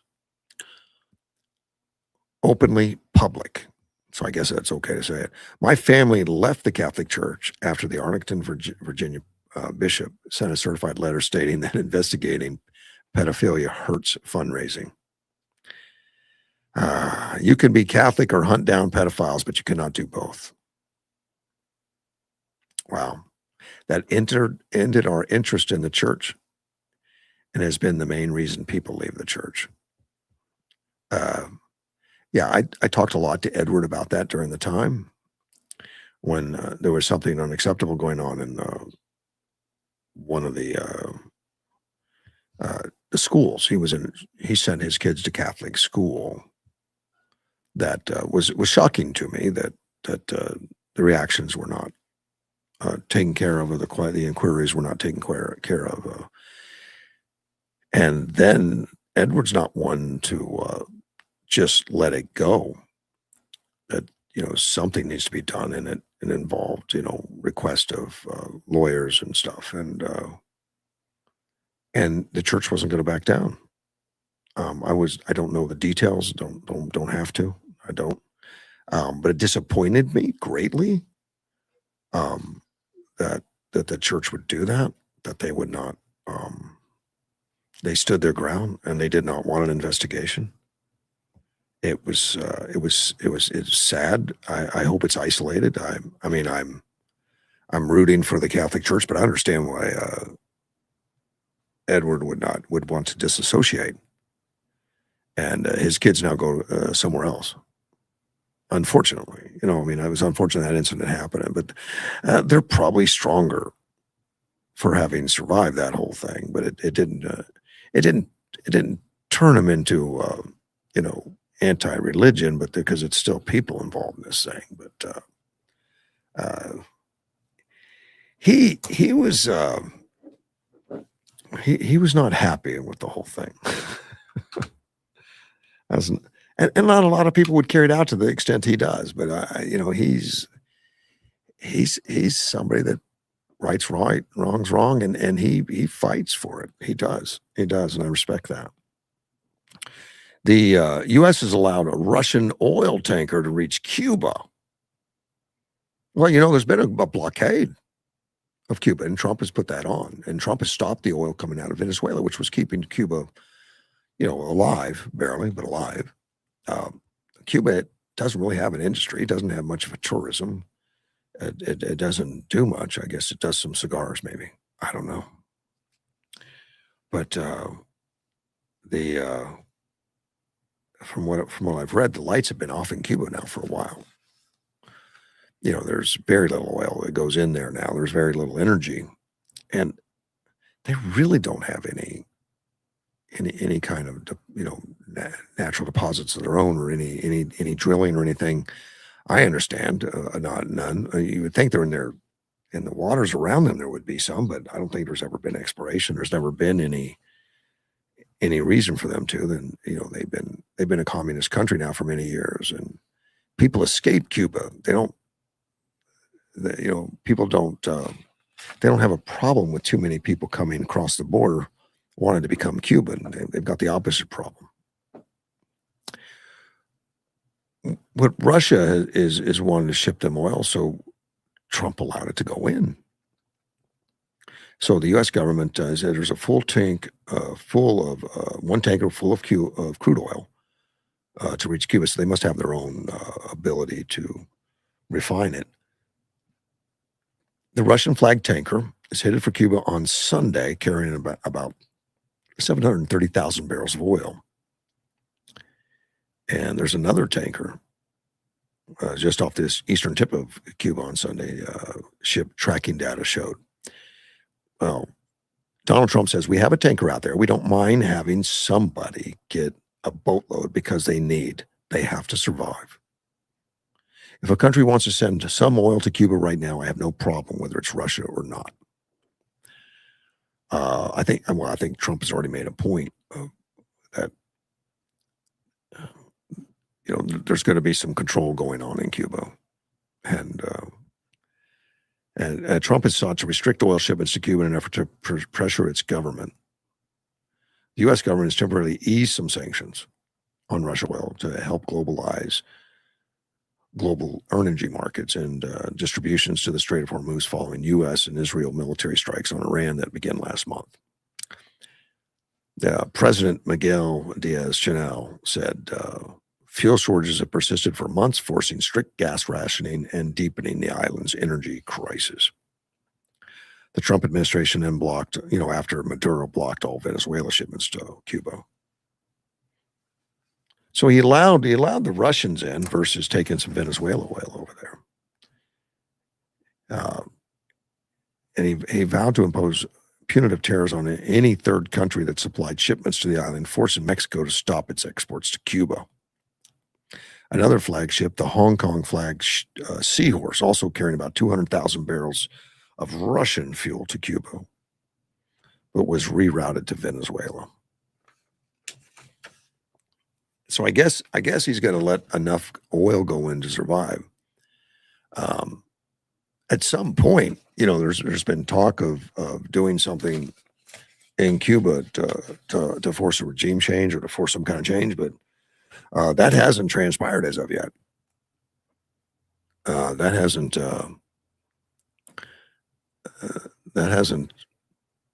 I haven't seen any plans on that or anything going, and obviously everybody's hands full in Iraq. I mean Iran. I keep saying Iraq, Iran. They're not even looking at Cuba right now. I guess it'll be there when they're ready to deal with it on whatever that dealing is. I would imagine they're asking for help at this point. Cuba is, or smart, they're looking to get some help. Let me see, Virginia governor. Not a fan. This is from Edward too. I guess he's got time today. Said to be demanding an investigation into why citizens at Saturday's Cherry Blossom Festival Music Fest were apparently allowed to commit the unpardonable offense of not surrendering the stage.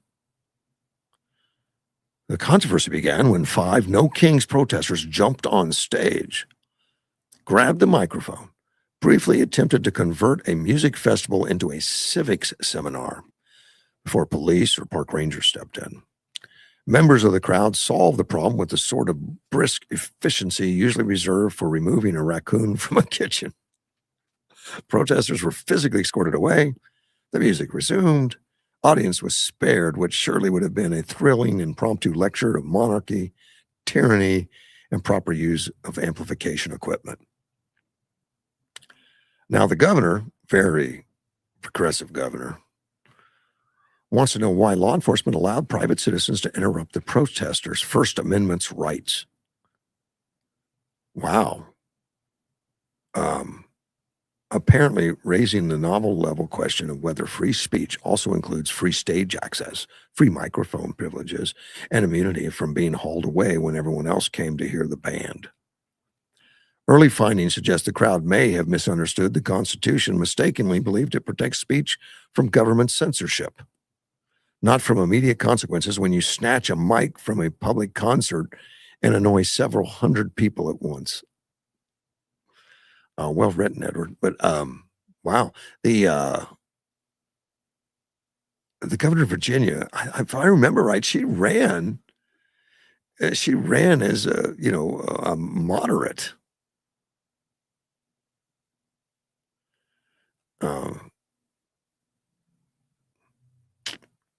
See, I have a listener that says, "Do Protestants consider Catholics as Christian?" Heard many Protestants consider them as following a false church. I guess I'd have to ask the Protestants and all. There is I've heard lectures on the Catholic Church, and I don't want to bring disparity to Catholic Church by any means, because I respect what they do. But as far as the teaching in the Catholic, it does differ slightly from Protestants. But the Catholic, well, and here's where I see the difference is. The Protestants and evangelistics and Baptists and all those guys, they all they see that the pathway to the kingdom is as the Bible's written. That is to believe in Jesus Christ as a Savior. That's basically it. Is it's about the belief, and then understanding what all that means afterwards, I guess, is the challenge. But that belief, the Catholics differ in that they think that it's about deeds, that how you act as a person, and deeds, and that is the difference. And I know I've heard lectures from evangelists before that. In fact, I heard one this weekend. I heard a lecture that said he wants to send a Bible to the Pope so the Pope can read it. Because he doesn't feel like he's following Scripture. And of course, that's a discussion amongst the theologians that goes on for quite a bit. I'm not condemning. I'm still learning myself, but I have heard that claim before, that the Catholics don't necessarily follow the teachings of Christ on that issue of what is the pathway to the kingdom. So yeah, that's ongoing. I think that's out there. I remember, Pastor Tyrone Jones, and I'll tell you about one of his. He in fact he did this on a Sunday. It was part of his sermon, but he spends a lot of time traveling the globe and traveling back to Europe and visiting other churches and visiting churches all over. And he wanted to give a confession. He's never given a confession in his life, as far as a Catholic confession, which is organized confession. That you go in and talk to a priest and all that. And he wanted to do that. And he explained, and I may not get the wording right, but he explained that he wanted to do that. And the Catholics were talking about it. It says you don't need to, because you've already been saved. I don't know that I fully understood what that meant, unless what I heard from this lecture the other day, that Catholics are saved by deeds instead of by the sacrifice of Christ. But they worship Christ as much as anybody. They read the Bible as much as anybody, but somehow there's that disconnect, at least from what I've heard. And I'm not an expert on it by any means, but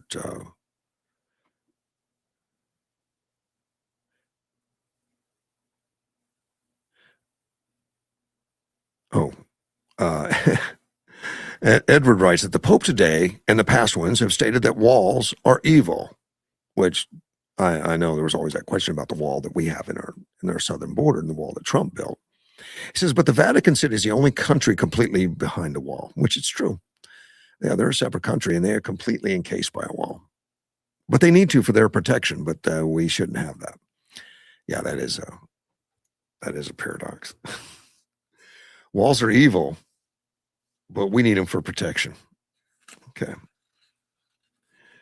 Case of white plague is rising in the United States.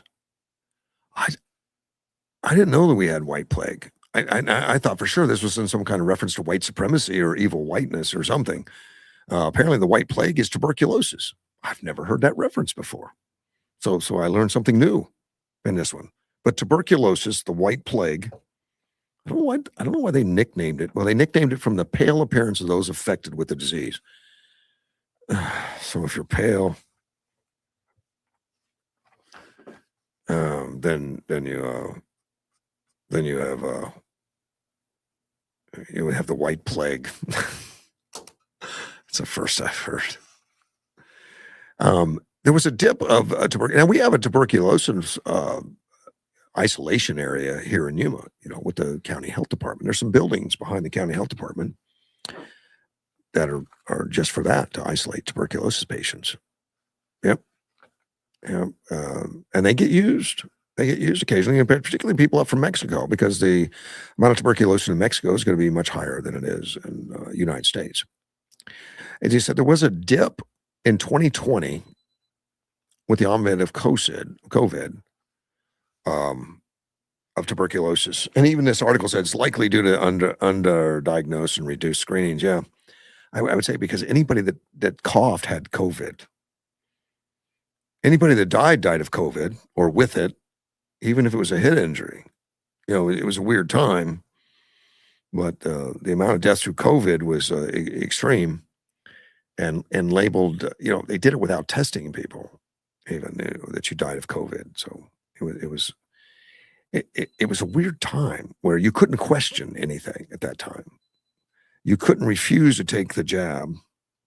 All rights were taken away. It seems like it was a terrible deal in the country. More than 10,600 cases were confirmed in 2024 of tuberculosis, and which is around 3 people for every 100,000. And that's on the rise now. That's something that's bigger than normal. But tuberculosis is low in the United States compared to other parts of the world. The average global tuberculosis is 131 cases per 100,000. Keep in mind, we're at 3 per 100,000. So the World Health Organization, and that's who puts that number out there. So we're 40 times that. Well, it's 40 times higher than what the U.S. is. It's a bacterial infection. It targets the lungs quite often, but it can affect other organs. And that's according to Johns Hopkins. It spreads through airborne particulates released when an infected person coughs, speaks, or sneezes. So if somebody's pale, you don't want to be around. Okay, I'm pale, but naturally, it's not tuberculosis, as so we know. I thanked my wife once. I said, I married her. I was a pasty, fat guy, and she married me anyway, which it's just wonderful. But of course, I sense I've worked to lose weight. I can't lose my lack of pigment, but definitely going to lose weight. But she looked at me. She says, "Oh, you're not pasty." Yeah, I still remember that. She never ruled. I guess she was acknowledging the fat part. Hopefully, we'll get through that. Well, we have. We've lost weight. So that's what we needed to do. A professor at Creighton University of Medicine and VP of the CMO and CHI Health Physicians Enterprise Midwest said the rise in tuberculosis cases in the U.S. is concerning. Said the COVID-19 epidemic effectively disrupted TB surveillance and treatment programs across the country. I remember not too long ago, there was a TB incident. Somebody was diagnosed with TB that worked at one of the local restaurants. And that restaurant lost like almost all its business. I mean, it was huge. It was a huge deal. I mean, it sprung back. But I know I went in there with some others after they discovered the problem. They took care of the problem, but still people weren't coming back to the restaurant. And it took a while to get past that. But the TB is such a scare. To say that somebody has TB is such a scare. And you go into quarantine if you have TB. And of course, that quarantine's available right here in Yuma. There are some buildings set up just for that. But they stopped screening for it. I don't think I've ever been screened for TB. I don't recall if I have been, unless it's some routine that I don't see. But the uptick has also strained healthcare systems. Local and state public healthcare TB programs become understaffed during the pandemic, and that capacity hasn't fully recovered. Well, here's the symptoms of the disease. It says, well, around 25% of people have likely been infected with TB bacteria. About 5 to 10% will go on to develop active disease, according to health agencies. Well, so it sounds like you can have TB, but it not be active, which is unsettling. Person with a latent infection has been infected with tuberculosis bacteria, but the bacteria are inactive in the body, while latent stage TB is not contagious. It can develop into active disease in 5 to 10% of the people. So a lot of people have it, but it's not active because we only 5 to 10% it becomes active. Only people with active TB in the lungs or throat can spread the infection. Those who get sick with TB may experience mild symptoms, including coughing, chest pain, fatigue, weight loss, weakness, fever, and night sweats. That's according to the CDC. In some cases, however, the disease can also affect the kidney, spine, skin, and brain. TB can affect any organ of the body, but it causes disease in the lung in over 80% of the cases. Of course, then you cough and you affect others. This is dangerous because it causes cough, the mechanism of airborne spread. TB can affect any organ of the body, but it causes disease in the lung over 80% of the cases. Often, there are minimal symptoms for a long time, and people mistake their occasional cough with allergies, smoking, or a cold they can't shake off. The good news is that TB is both preventable and treatable. Well, that's good. People who are at high risk include those born in or traveling frequently to high TB burdened countries, individuals living in crowded conditions, or those who are immune compromised should speak with a doctor about TB testing. Other high risk include people who have diabetes, malnourished, use tobacco, drink excess amounts of alcohol. Doctors typically use a skin or blood test to detect TB infection following an imaging or spectrum mucus testing to confirm active disease per the CDC. The disease is treated with antibiotics. They are taken every day for 4 to 6 months. I'd never heard of that. I didn't know TB 4 to 6 months. I don't know if that's something you have to stay in. You don't stay in quarantine 4 to 6 months, I don't think. Some of the most common include, and they name them, it doesn't matter. I'm not going to try to get through the name of the different penicillins, but some TB is more difficult, more drug resistant. It's costlier, requires longer, more complex medications, which makes sense. If TB goes untreated, it's fatal in about half its victims. Latent TB, which causes no symptoms, it's not contagious, can be treated and cured before it ever progresses to active TB, which is infectious. Identifying and treating latent infection is one of the most powerful tools we have for protecting both individual patients and the broader community. So I need to know. I need to know, is checking TB a normal when you go see your physician and you get like a blood test or something? Do they? I don't know if they do that. I'd be curious. And when should you go and ask for a TB check? When is that normal? When should you go in and say, I think I should get checked? I have no idea. Or is it done routinely? I need to check, see if I've ever been checked for TB. Maybe not. I don't have a coughing problem right now, but if it's latent in there, if it's there, and you're going to have mild, you should treat it then. That's what this article even says. That's the best time. Treated and cured before it ever progresses to active, because then it becomes infectious. It's not infectious until it becomes active. So I've never seen any advertisement or anything that says go get TB screened. We used to get things all the time about COVID, get screening for COVID, check your COVID, all that stuff. It sounds like we should be doing that to TB, or maybe because it's only 3 in 100,000, it's not that common. and we don't get that crazy about it. Maybe. Phone lines are open, 928-344-5258. If you know about TV, call me. I'd like to know more. Trump claims donor-funded White House ballroom includes a hidden build below the security focus, which was a surprise to me. And we all know he's building a ballroom. We all know he tore down the East Wing, which, caused some people to really get excited.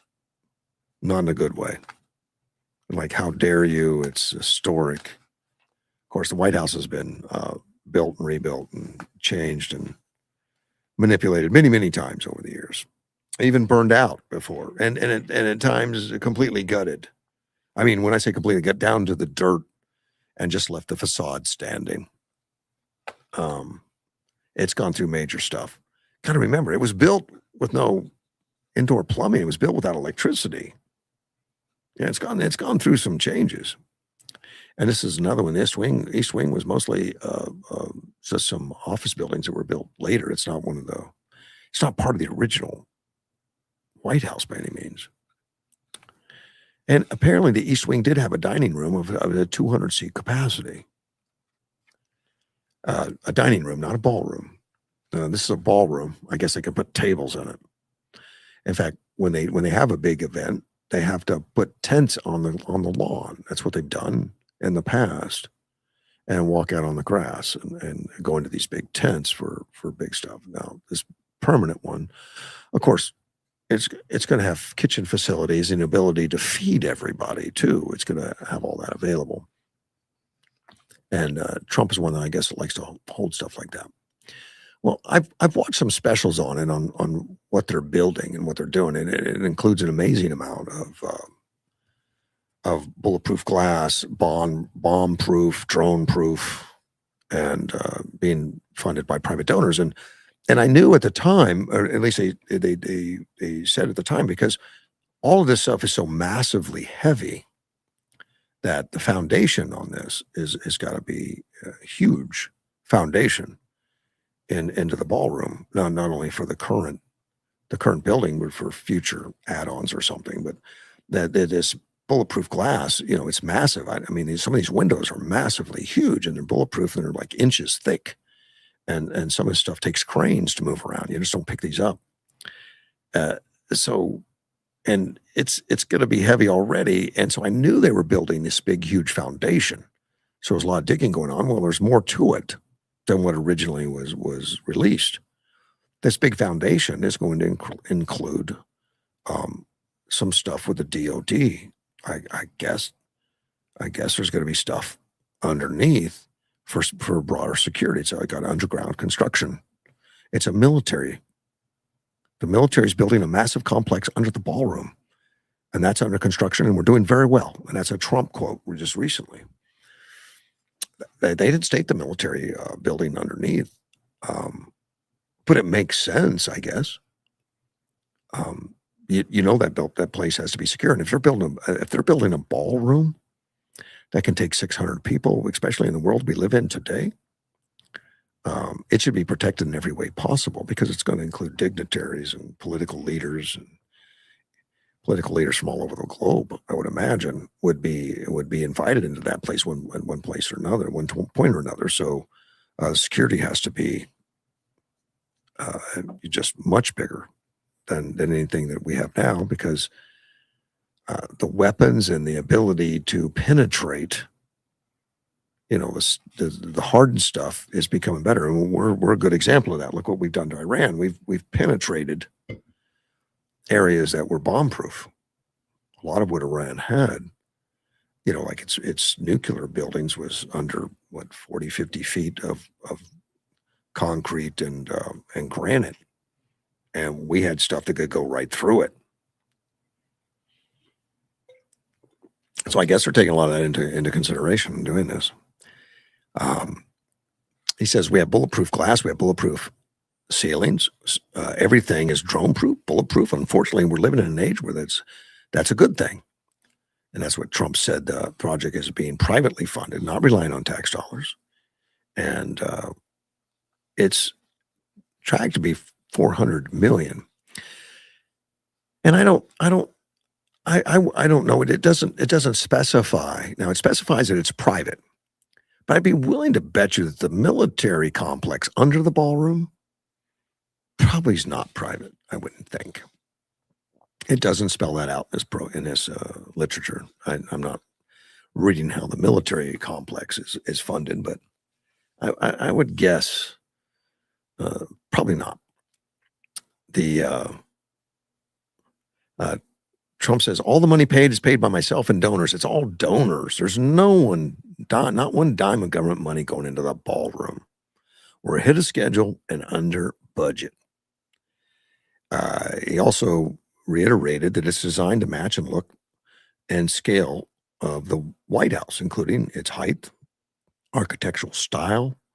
It's a tribute to the historic building. I think it'll be the greatest ballroom anywhere in the world. You can tell that's Trump. It pays total homage to the White House, which is, I think, very important. So Trump's under budget. That's important to him. And on time, that's important to him. After all, he's a builder. He's definitely a builder. Chavez. Now we did a story on Cesar Chavez, which just blew up everywhere. That Cesar Chavez and some of the accusations of his, abuses to other women came out, and it just shocked me at the time that so many people were just, well, we're going to change the name of everything right away. I mean, immediately. There's been places all over the country already that have taken the Chavez name off, including in Arizona. Well, Yuma County is the birthplace here of the farm workers' rights and the leader Cesar Chavez. He lived here. He's born and passed away in Yuma, and a lot of pride about Cesar Chavez's accomplishments with the United Farm Workers, and of course a lot of streets named and a lot of buildings named, and I know I said at the time that this thing's happening so fast. I mean, there's no one taking a breath. The accusations hit, nobody questioned it, although there'd been rumors for forever. I mean, I'd heard them that he had done some things that were not acceptable. Well, there just recently was a meeting held down in San Luis. They debated the Chavez school names because that community, is discussing it, and they said we're going to discuss it right away. They would discuss it, which I think it's worth discussing. It is before look, I've been against all the tearing down of the statues of Robert E. Lee or other people that contributed to our country in great ways, and they may have done some things that were that we can look at today and think that it was unacceptable or something, but during the times that they lived, and we've got to understand that, and I think sometimes it's premature, and I'm glad that some of those statues and things are being put back where they belong. And I don't know the whole Cesar Chavez story. I don't know whether it's proper or improper, and it's up to the people, I guess, that own, operate, and live within those communities on what they want to do. So they're having it, and they had one on Thursday, on March 26th. They held a special governing board meeting to hear comments from the public. And 5 women, young and old, took to the podium, it says in this article. And one was Angelica Morello, who worked in the fields and stood with Chavez. She says, I started when we were earning 99 cents. And it was through his fight that our wages started to increase. They changed the hoe, the short one. We used to work all hunched over, bent down, but for what? So that the hoe would be long like a broom. Everything changed. Everything became very different, thanks to God and to him. In those days, the workers would travel in buses sitting on nothing but boards. To use the restroom, we relieve ourselves by the canals at the edge of the fields. For lunch, they'd grab their taco and head to the bus to eat however they could. nobody can assure me, a younger person, that can't say because they didn't live it, and I did live it. Our tongues are so powerful that we can destroy marriages. We can make someone be driven out of a place or lose a good job just because of what we say. Be careful. So there's a lot that could say, I have a lot of cloth to cut from to speak in his favor. Another lady spoke, Maria Gillen. I even attended his funeral. I accompanied him until the end. I never saw a disrespectful thing on his part. For me, he was a great man, and action speaks louder than words and all the good he left us. You could even say he gave his life for us. Told the crowd, God bless you, and may someday, one day, we all see each other in Father's house together with Caesar. She said, in reality, I don't know her, talking about Dolores Huerta, who appeared on, she said, appeared happy beside Chavez. Huerta was among the women who came forward and reported Chavez sexually abused them. Says, in reality, I don't know her. I'm nobody to judge. But if she's accusing someone of doing something very bad to her, at the same time, she's accusing herself. You know why? Because I had two daughters as a result of those allegation rapes, and those girls grew up with other families. A person who gives up a daughter, no matter if it's a rapist or whoever, who doesn't defend their own blood, well, I think they should have much credibility for me, for others. She wouldn't have much credibility for me.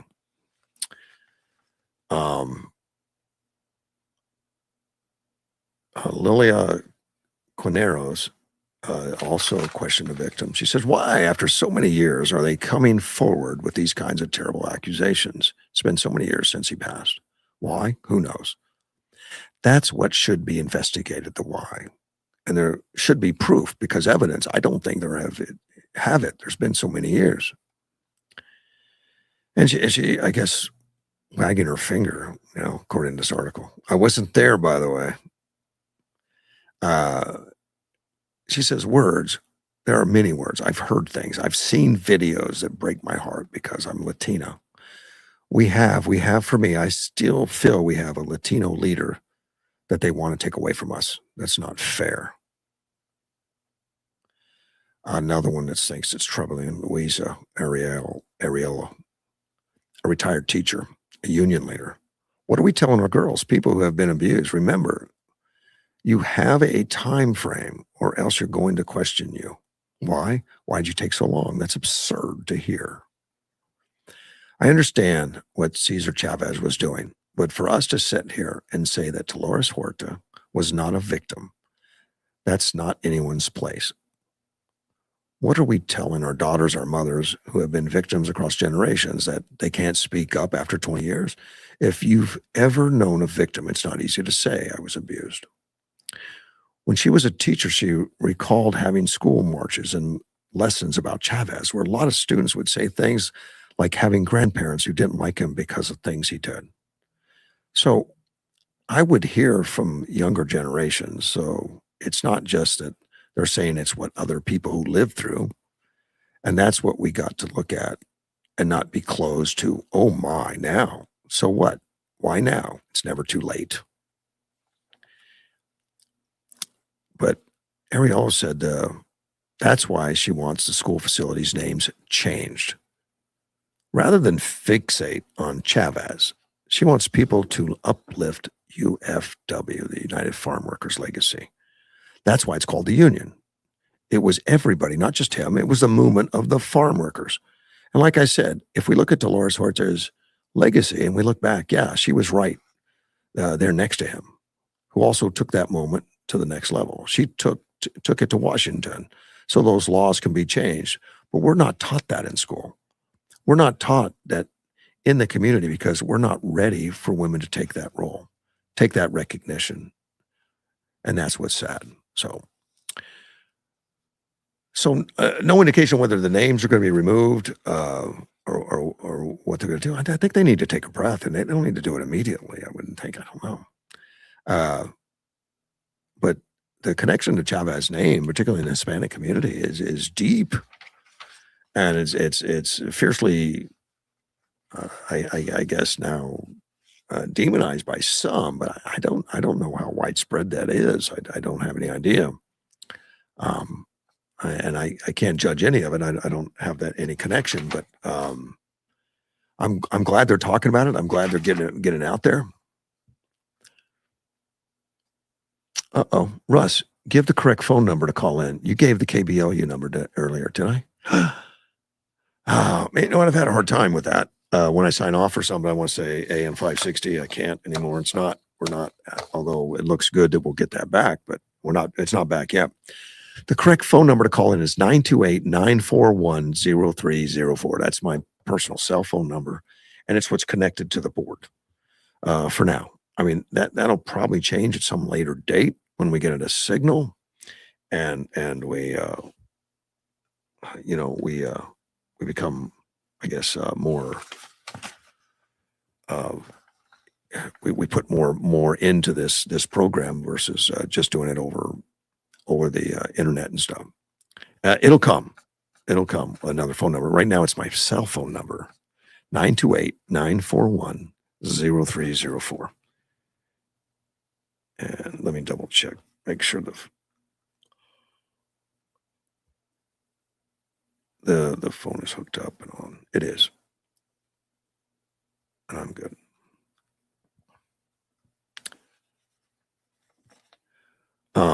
Edward's message is why are Democrats so upset with the Confederacy? Wasn't it just some people that did some things? I knew the reference right away, but he does say that was Representative Elon Omar. She said about 9/11, just some people did some things. Yeah, the Democrats have been real upset with the Confederacy at this point. At one time, the Democrats were mostly with the Confederate Army. They were pushing. Republicans, remember, were the ones who wanted to make the states free, stop slavery. In fact, originally it was just to stop the expansion of slavery into the new territories and not allow new states to have slaves, to contain it, to not let that grow. That was the initial fight that was going on. And Lincoln had not planned, although he had a desire to end slavery. It was not his immediate plans until the war broke out, and people saying they withdrew from the Union. That he went all the way and said, well, let's just get this thing done. And the Emancipation Proclamation, but it wasn't right away. Came later at some point. But what the Democrats were the supporters of slavery. There's the supporters of limiting that, and they're the ones that wanted to create a different country, separate from the United States and have their states become their own group, the Confederate States, and support slavery. And they fought it. And then after the Civil War, they saw that blacks were starting to get prominence. They started the Jim Crow stuff and the KKK. And now it's weird. It's the Democrats that want to tear down the Confederacy. Maybe they don't want their history. They want to tear down. They want to change their history. We can't change history. That's the history we have. It's what it was. Yeah, the radical Republicans were the ones that formed in order to stop slavery. That was a Republican deal that was accomplished, actually. And they worked to pass the civil rights. It was the Democrats that blocked it for so many years, to block civil rights. Of course, that's not a history. If you go to the Democrat booth at a fair or something, you're not going to get that history.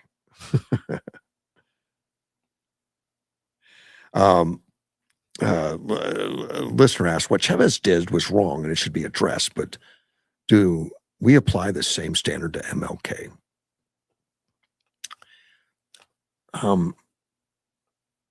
No, it's been much more ferocious with Chavez.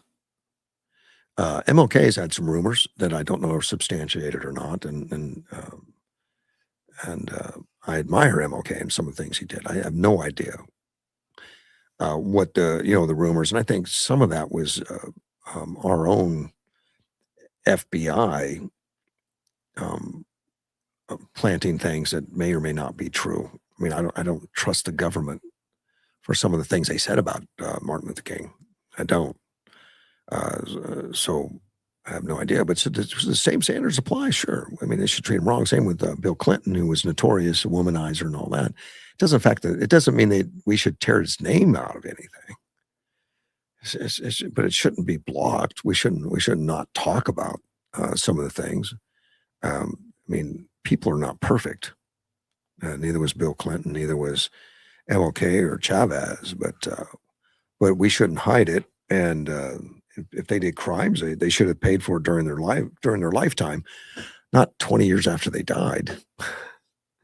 It's weird. But the Chavez thing has really been surprising to me, because rumors about MLK have existed for a long time. Again, I think the FBI did some of it. Some of it may not even be true about MLK. I have no idea. I don't know. But it's fair to keep them. It's fair to keep them. It's fair to talk about. It's fair to bring it up. And that's something about our government that changed during COVID and everything. There were things we weren't allowed to talk about. And the FBI got involved in social media, offices over to Facebook or YouTube, and they started to stop free speech. I mean, they're a private company; they can do what they want, but when the government's involved in it, not when you got FBI sitting there and stuff. And that kind of stuff has gone on before. We know it went on under MLK, where they were trying to destroy him, and that shouldn't happen. And there's indications that they did the same to Trump. There was a lot of help to make sure that Trump was persecuted, prosecuted, and they supported the lies. The government did. The government supported it. I mean, the Hillary Clinton investment in the false dossier from Russia. The FBI knew the truth. They knew the truth for years, and they let it fester, let it go on. In fact, they even promoted it because they were trying to change our government, and that's from our own institutions. I mean, it's terrible. People should be in jail for that stuff. And I know there's investigations ongoing and all that. Some people think it's a joke. It's not. It's been terrible to have that stuff happen. Lois Lerner, with the IRS stopping nonprofits that had the word Tea Party in it from getting nonprofit status. She went on it for years. And then when she finally testified, she just pleaded the fifth, got her huge retirement, and took off. It doesn't make sense. If this stuff happened in private enterprise, there would be more prosecution. And hopefully there is more about the stuff that happened to attack Trump from our federal government. It shouldn't happen. It shouldn't happen. And I think it happened, obviously, with MLK also. Yeah, MLK and Trump have a lot in common. Human pavement projects. Yeah, it's that time of year. It's a season. It's the road repair season. They do it in the spring and in the fall. And this new schedule begins April 1st. Yep, April Fool's Day. We got a new we got a new project going on. The managers of the city's public works department. This program is completed twice a year in the spring and the fall. Help maintain road quality and extend the lifespan of city streets. Crews will operate between 7 a.m. and 5 p.m. generally. Some weekend scheduling to help reduce impacts on higher traffic. Message boards will be placed in advance to notify. So you're going to see a lot of it. Public Works Manager Joshua Conover. Investment in pavement preservation helps extend the life of our roadways, reduce maintenance needs, and provide safer, smoother streets to the community. I don't like these guys. I have Precision Automotive during the day. We fix cars that hit potholes. So thanks to the city and all for leaving the potholes there. No, they need to be fixed. They do. I don't like to see people get their cars broke. And it does wear out cars much faster. If you have streets that are rough and stuff, the whole suspension system and all that, it gets beat up. It gets beat up and it ages prematurely and needs to be all replaced. And it's not a cheap job. It's not. I mean, I've seen cars come in with a lot of stress on that suspension system. Things broken. Yeah, it's tough. You start hitting potholes all over. The cars aren't made to endure that without damage after a while. It's not going to do it. Um, City staff will provide door hangers on at least 48 hours ahead of scheduled treatment. That's for neighborhoods and stuff. If they're going to go into those neighborhoods, you can't park on the streets, and you're gonna be cut off from driving on some streets for a while, for some hours. As that it takes care of there. Some of it's going to be slurry seal, which is a total cover, and then an oil seal, some divisions and all. They have a complete list. Now you can go on the website, City of Yuma website, and they'll give you a complete list of the maps and all stuff. But it's pretty big. I mean, the lists are huge, all the different areas. But they've got to protect the roads. It makes such a difference, particularly out here in this heat and in the sun. And they do a great job. And there's so many. There's a lot of additives and things they put on these roads that will protect them for many, many years to come. And I know I've said the story before, but when the states was stealing all our money, the road tax money that comes from gasoline, when Napolitano left, she left the state upside down. And we have to have a balanced budget. We can't borrow money technically. They find ways around it to play games, to survive and live within our own state constitution. But mostly created cuts, and the ways around it. They literally sold the downtown buildings. They sold the Capitol. They sold it and leased it back until they could have the money to buy it back again. And that was a way. It cost them a lot. It cost us taxpayers a lot of money to do all that. But that was the only way to legally get around having a deficit. We had a deficit, but we couldn't recognize it as a deficit. We had to balance the budget. So they sold off a lot of stuff, cut a lot of stuff, and they stole the money out of the road repair. The money that went into the gas tax for years, they just took it. So, when we're in rural counties like this, and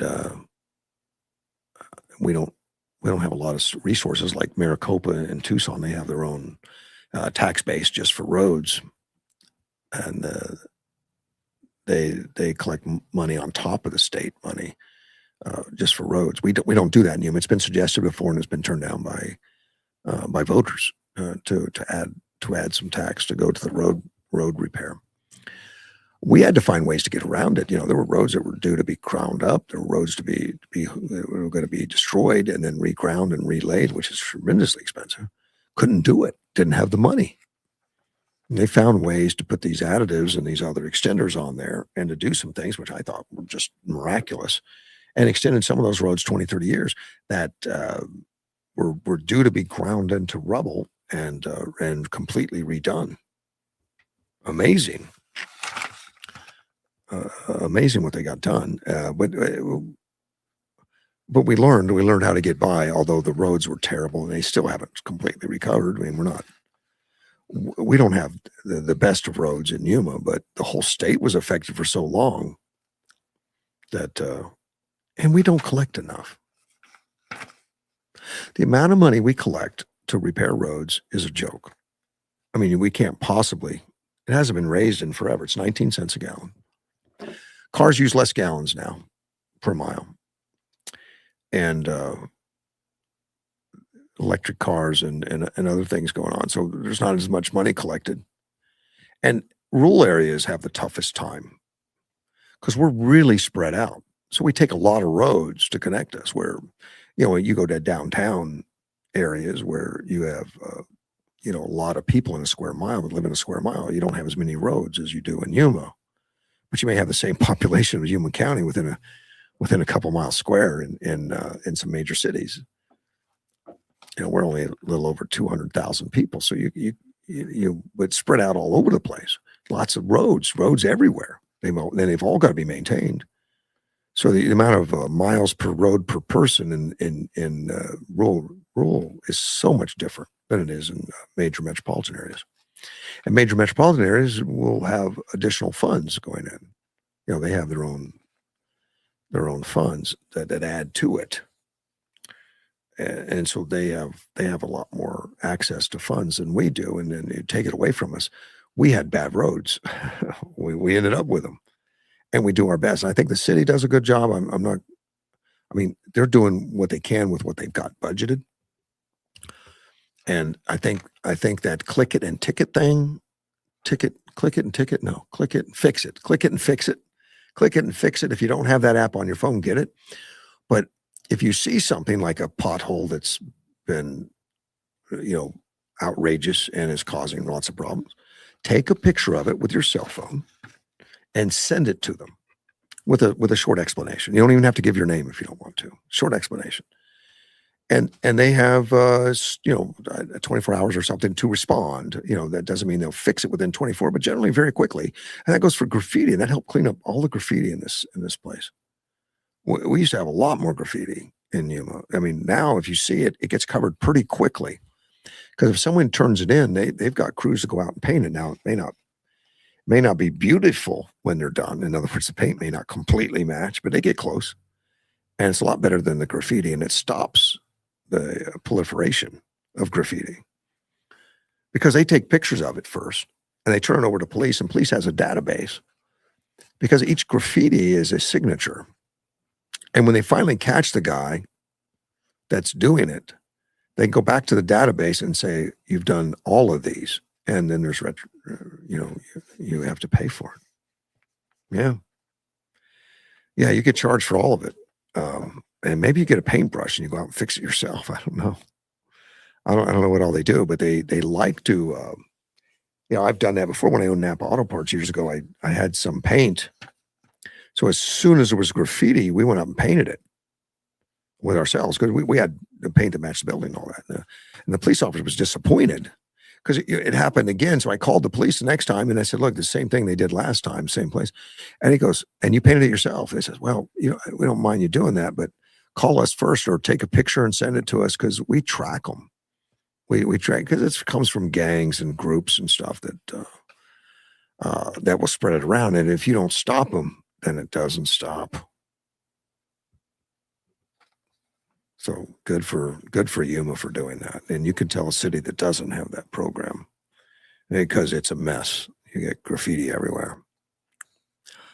Let me see.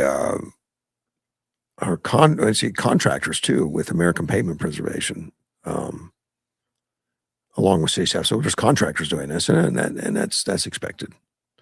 You don't want to have a public's work that's big enough to handle major repairs as well as maintenance. Yeah, you contract that stuff out. During construction, drivers are encouraged to plan ahead, follow posted signs, and allow for additional time travel in affected areas. Yeah, don't get frustrated. And they'll get done, according to this, by May 15th before it gets too hot, before we get into the hottest of the hot months. I mean, it's going to be hot in May, but not as much as it's going to rage. But if you've got any questions about your own city, get onto the city of Yuma and take a look, and they've got a list of it all. I needed to take a break, and we'll be right back. This is Mortgage One Studio with Russ Clark.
All right, I'm back. I think I'm back. Well, there we go. I had to get the picture back up too. I've only got like another 20 some minutes, but let me squeeze a few things in here. 16 new inspection lanes to open in San Luis border crossing. And this actually come out a few days ago, but 16 new vehicle inspection lanes will be open Friday. This was last Friday, the San Luis Port of Entry, doubling the crossing port capacity of Arizona's second busiest non-commercial port. The expansion is part of a $356 million mobilization project to replace the port's original 1984 facility. I haven't been down there to see it yet. I need to make a trip down to San Luis. And I know they'd been working on it at over time, adding more to it. And it used to have the commercial and the regular port of entry side by side there years ago. And they built the new, the commercial port of entry has been 10 years or so. It's been a while. The port currently serves 3 million drivers, 2.5 million pedestrians annually. And the acting director of the field operations for U.S. Customs Border Patrol agents, Carlos Gonzalez, said this expansion will significantly increase inspection capacity, strengthen border security, support economic growth, provide a more efficient crossing experience. I need to go down and cross now.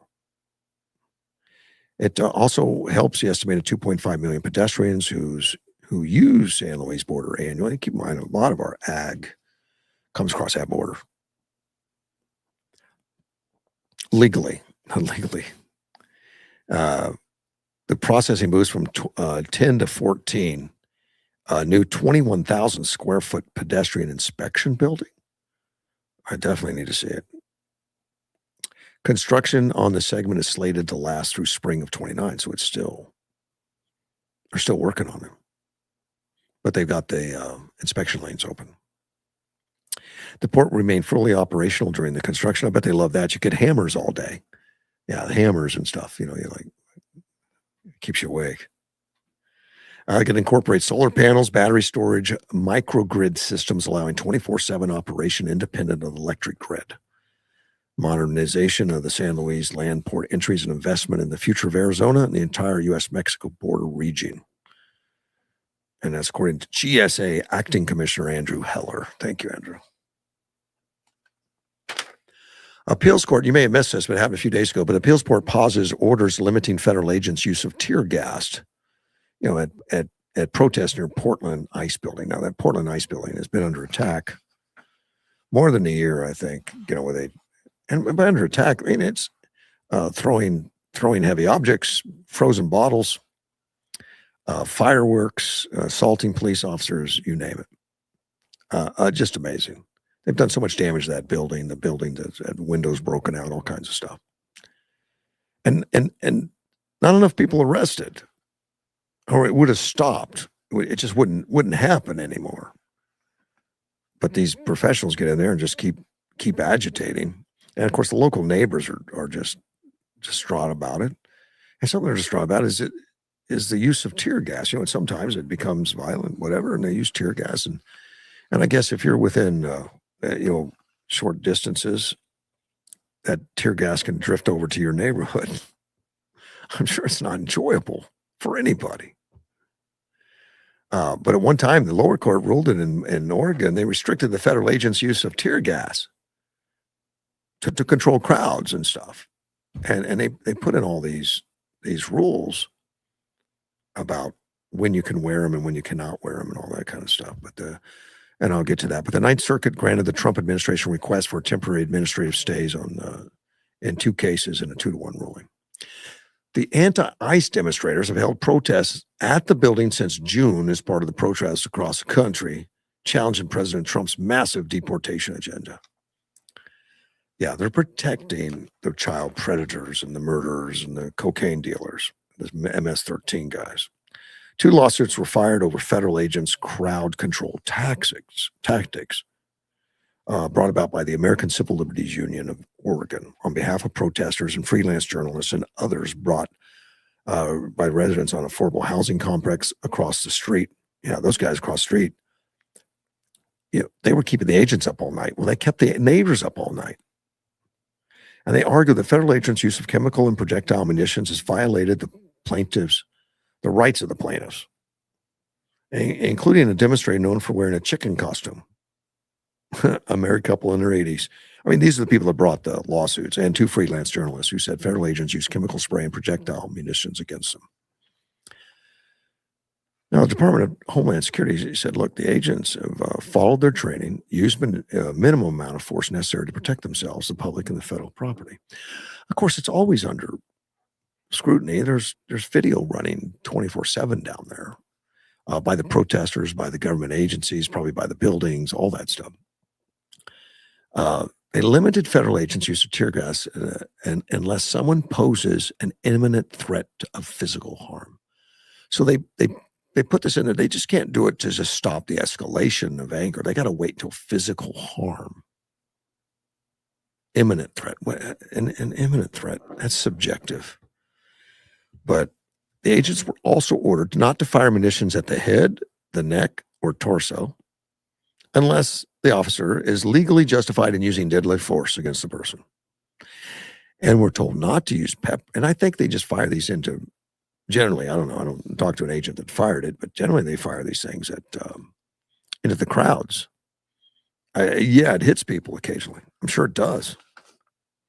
They were told to only target people who were engaging in violent, unlawful conduct or actively resisting arrest, noting that trespassing, refusing to move, and refusing to obey in order to disperse are acts of passive resistance and not resistance, not active resistance.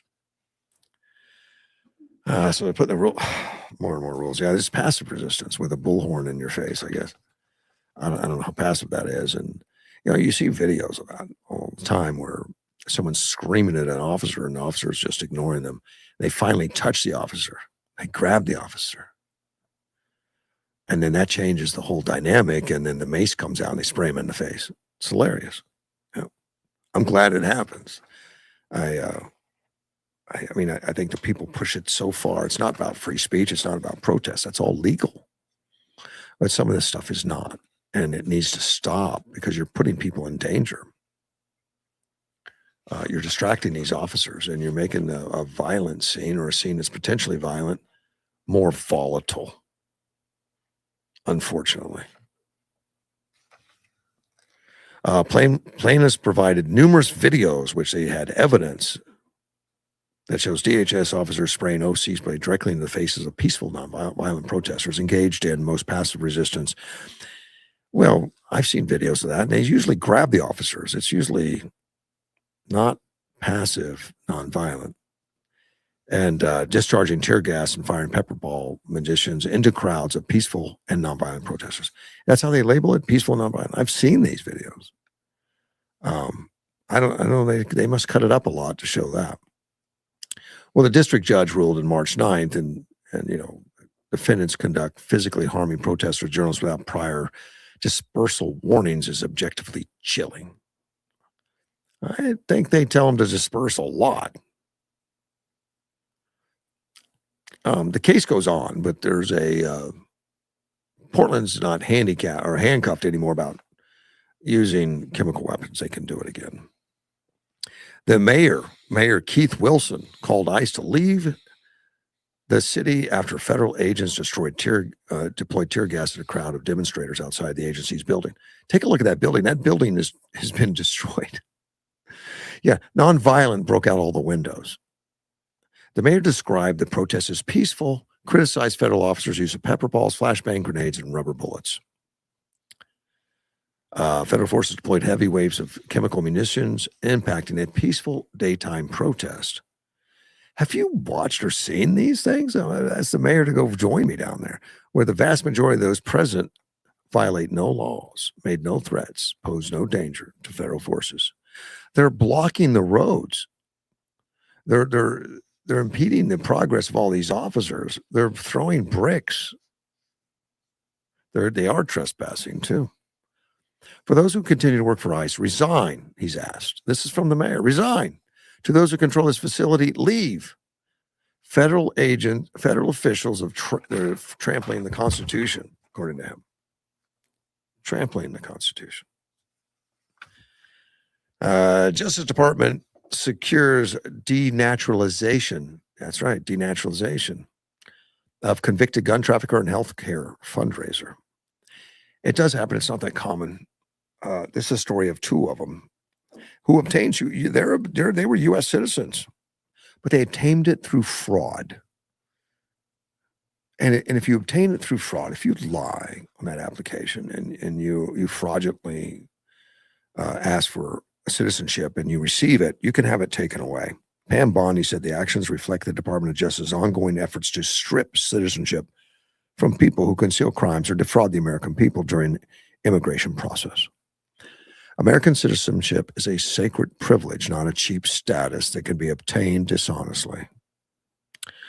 Let me see. One of them is from Cuba. One of them is from. Let's take a phone call. Hey, John, you're on the air. Hey, good morning, Russ Clark. Good morning, sir. Hey, got a question for you.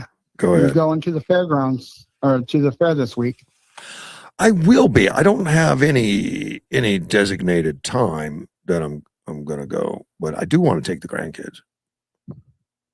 Fantastic. And we're going to be going down there this week ourselves. This school, we're going to be kind of canvassing, letting know that we have openings for enrollment. Okay, and tell me about the school, John. Well, it is EOC. It's a charter school, high school, and it is on 16th Street, right before Avenue C. It's the YPIC buildings. If you are across the street, we are across the street from Desert View Academy. Okay. Now, the charter school itself is pretty much up to 110 students from ages 16 to 21.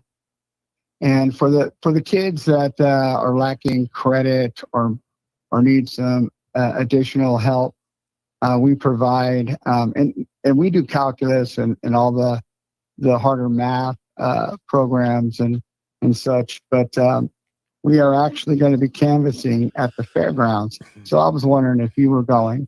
I am. Now, are you going to have a booth or something, or are you just going to be out canvassing the crowds? We're just going to be out canvassing the crowds, Okay. talking to people about the school. What's great about this school is we are trying to equip these students to be prepared for life. We are doing field trips throughout the community, everywhere from 4th Avenue Gym. We're doing City Hall.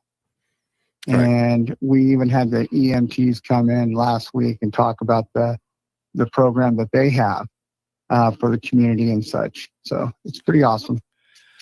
Well, yeah, to expose And these we kids also- to career opportunities they probably don't know about. Exactly. Even some of the students were talking about going into dentistry, and we've secured a field trip to Dr. Freeman's family dentistry. So we're trying to show the kids, the community, and what is out there for employment opportunity. And then we're also doing other elective classes, like we have guitar class.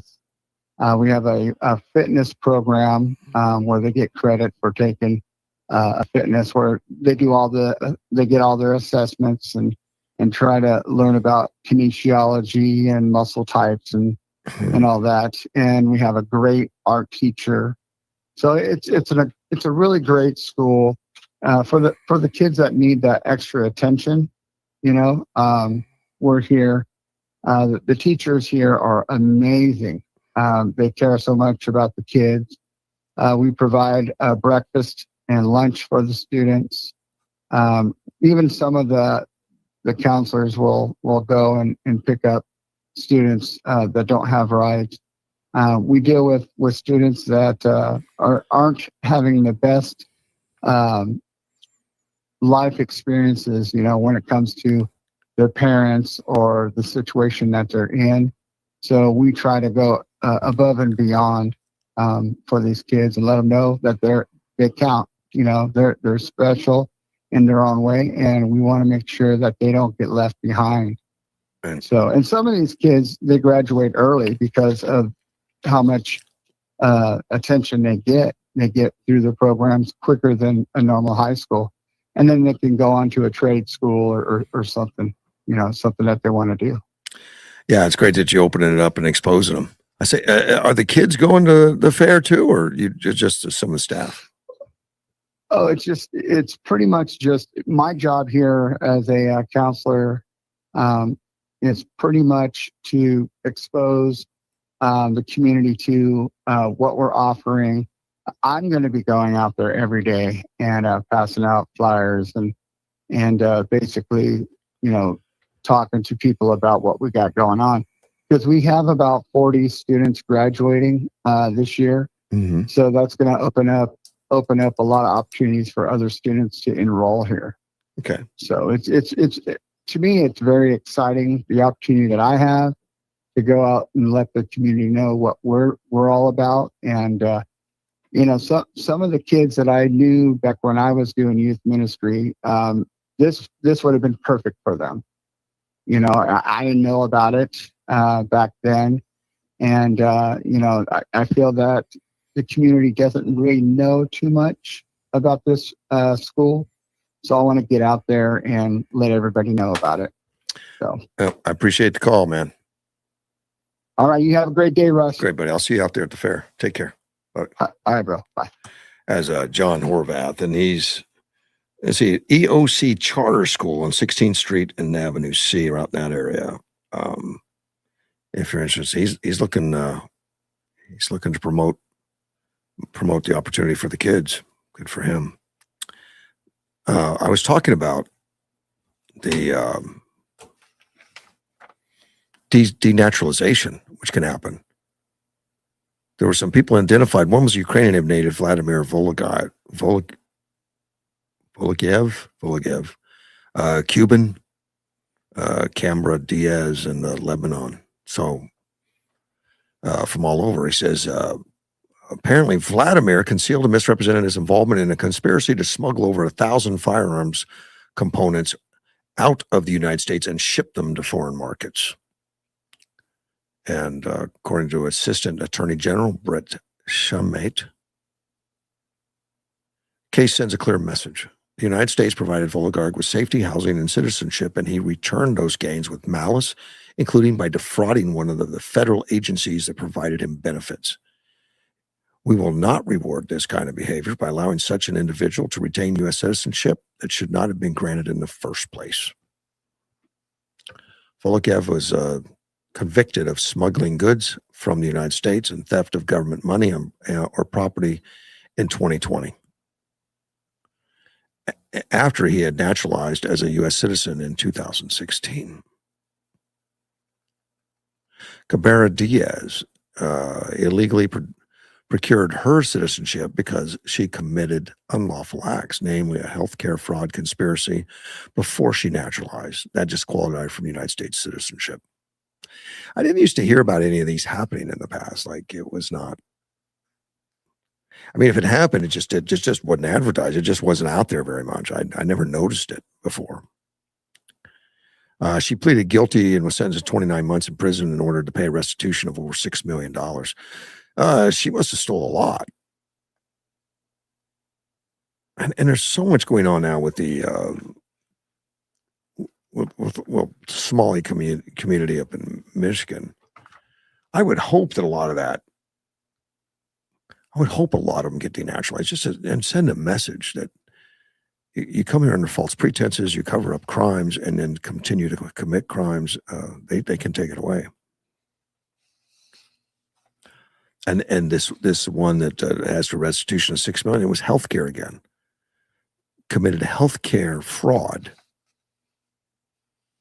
She admitted that between August 2011 and August 2014, she and co-conspirators paid kickbacks to patients, recruiters, for referring fraudulent prescription to the pharmacy where she worked. She maintained a log of how much money was owed to each recruiter for fraudulently prescription. And one of them said he'd been living with a U.S. citizen spouse during the 3 years immediately preceding the fulfilling of his naturalization application in March 2010. And on November 18, in 2018, he pleaded guilty to passport fraud, specifically admitted that he was not living in marital union or even in the same state with the purported U.S. citizen spouse, rather, but separated in 2009 and moved to Florida. So even before he became a citizen, he moved out. The marriage was a sham. I guess that can happen. It has happened. I've got to go to work. It's already 9 o'clock. Thanks for listening.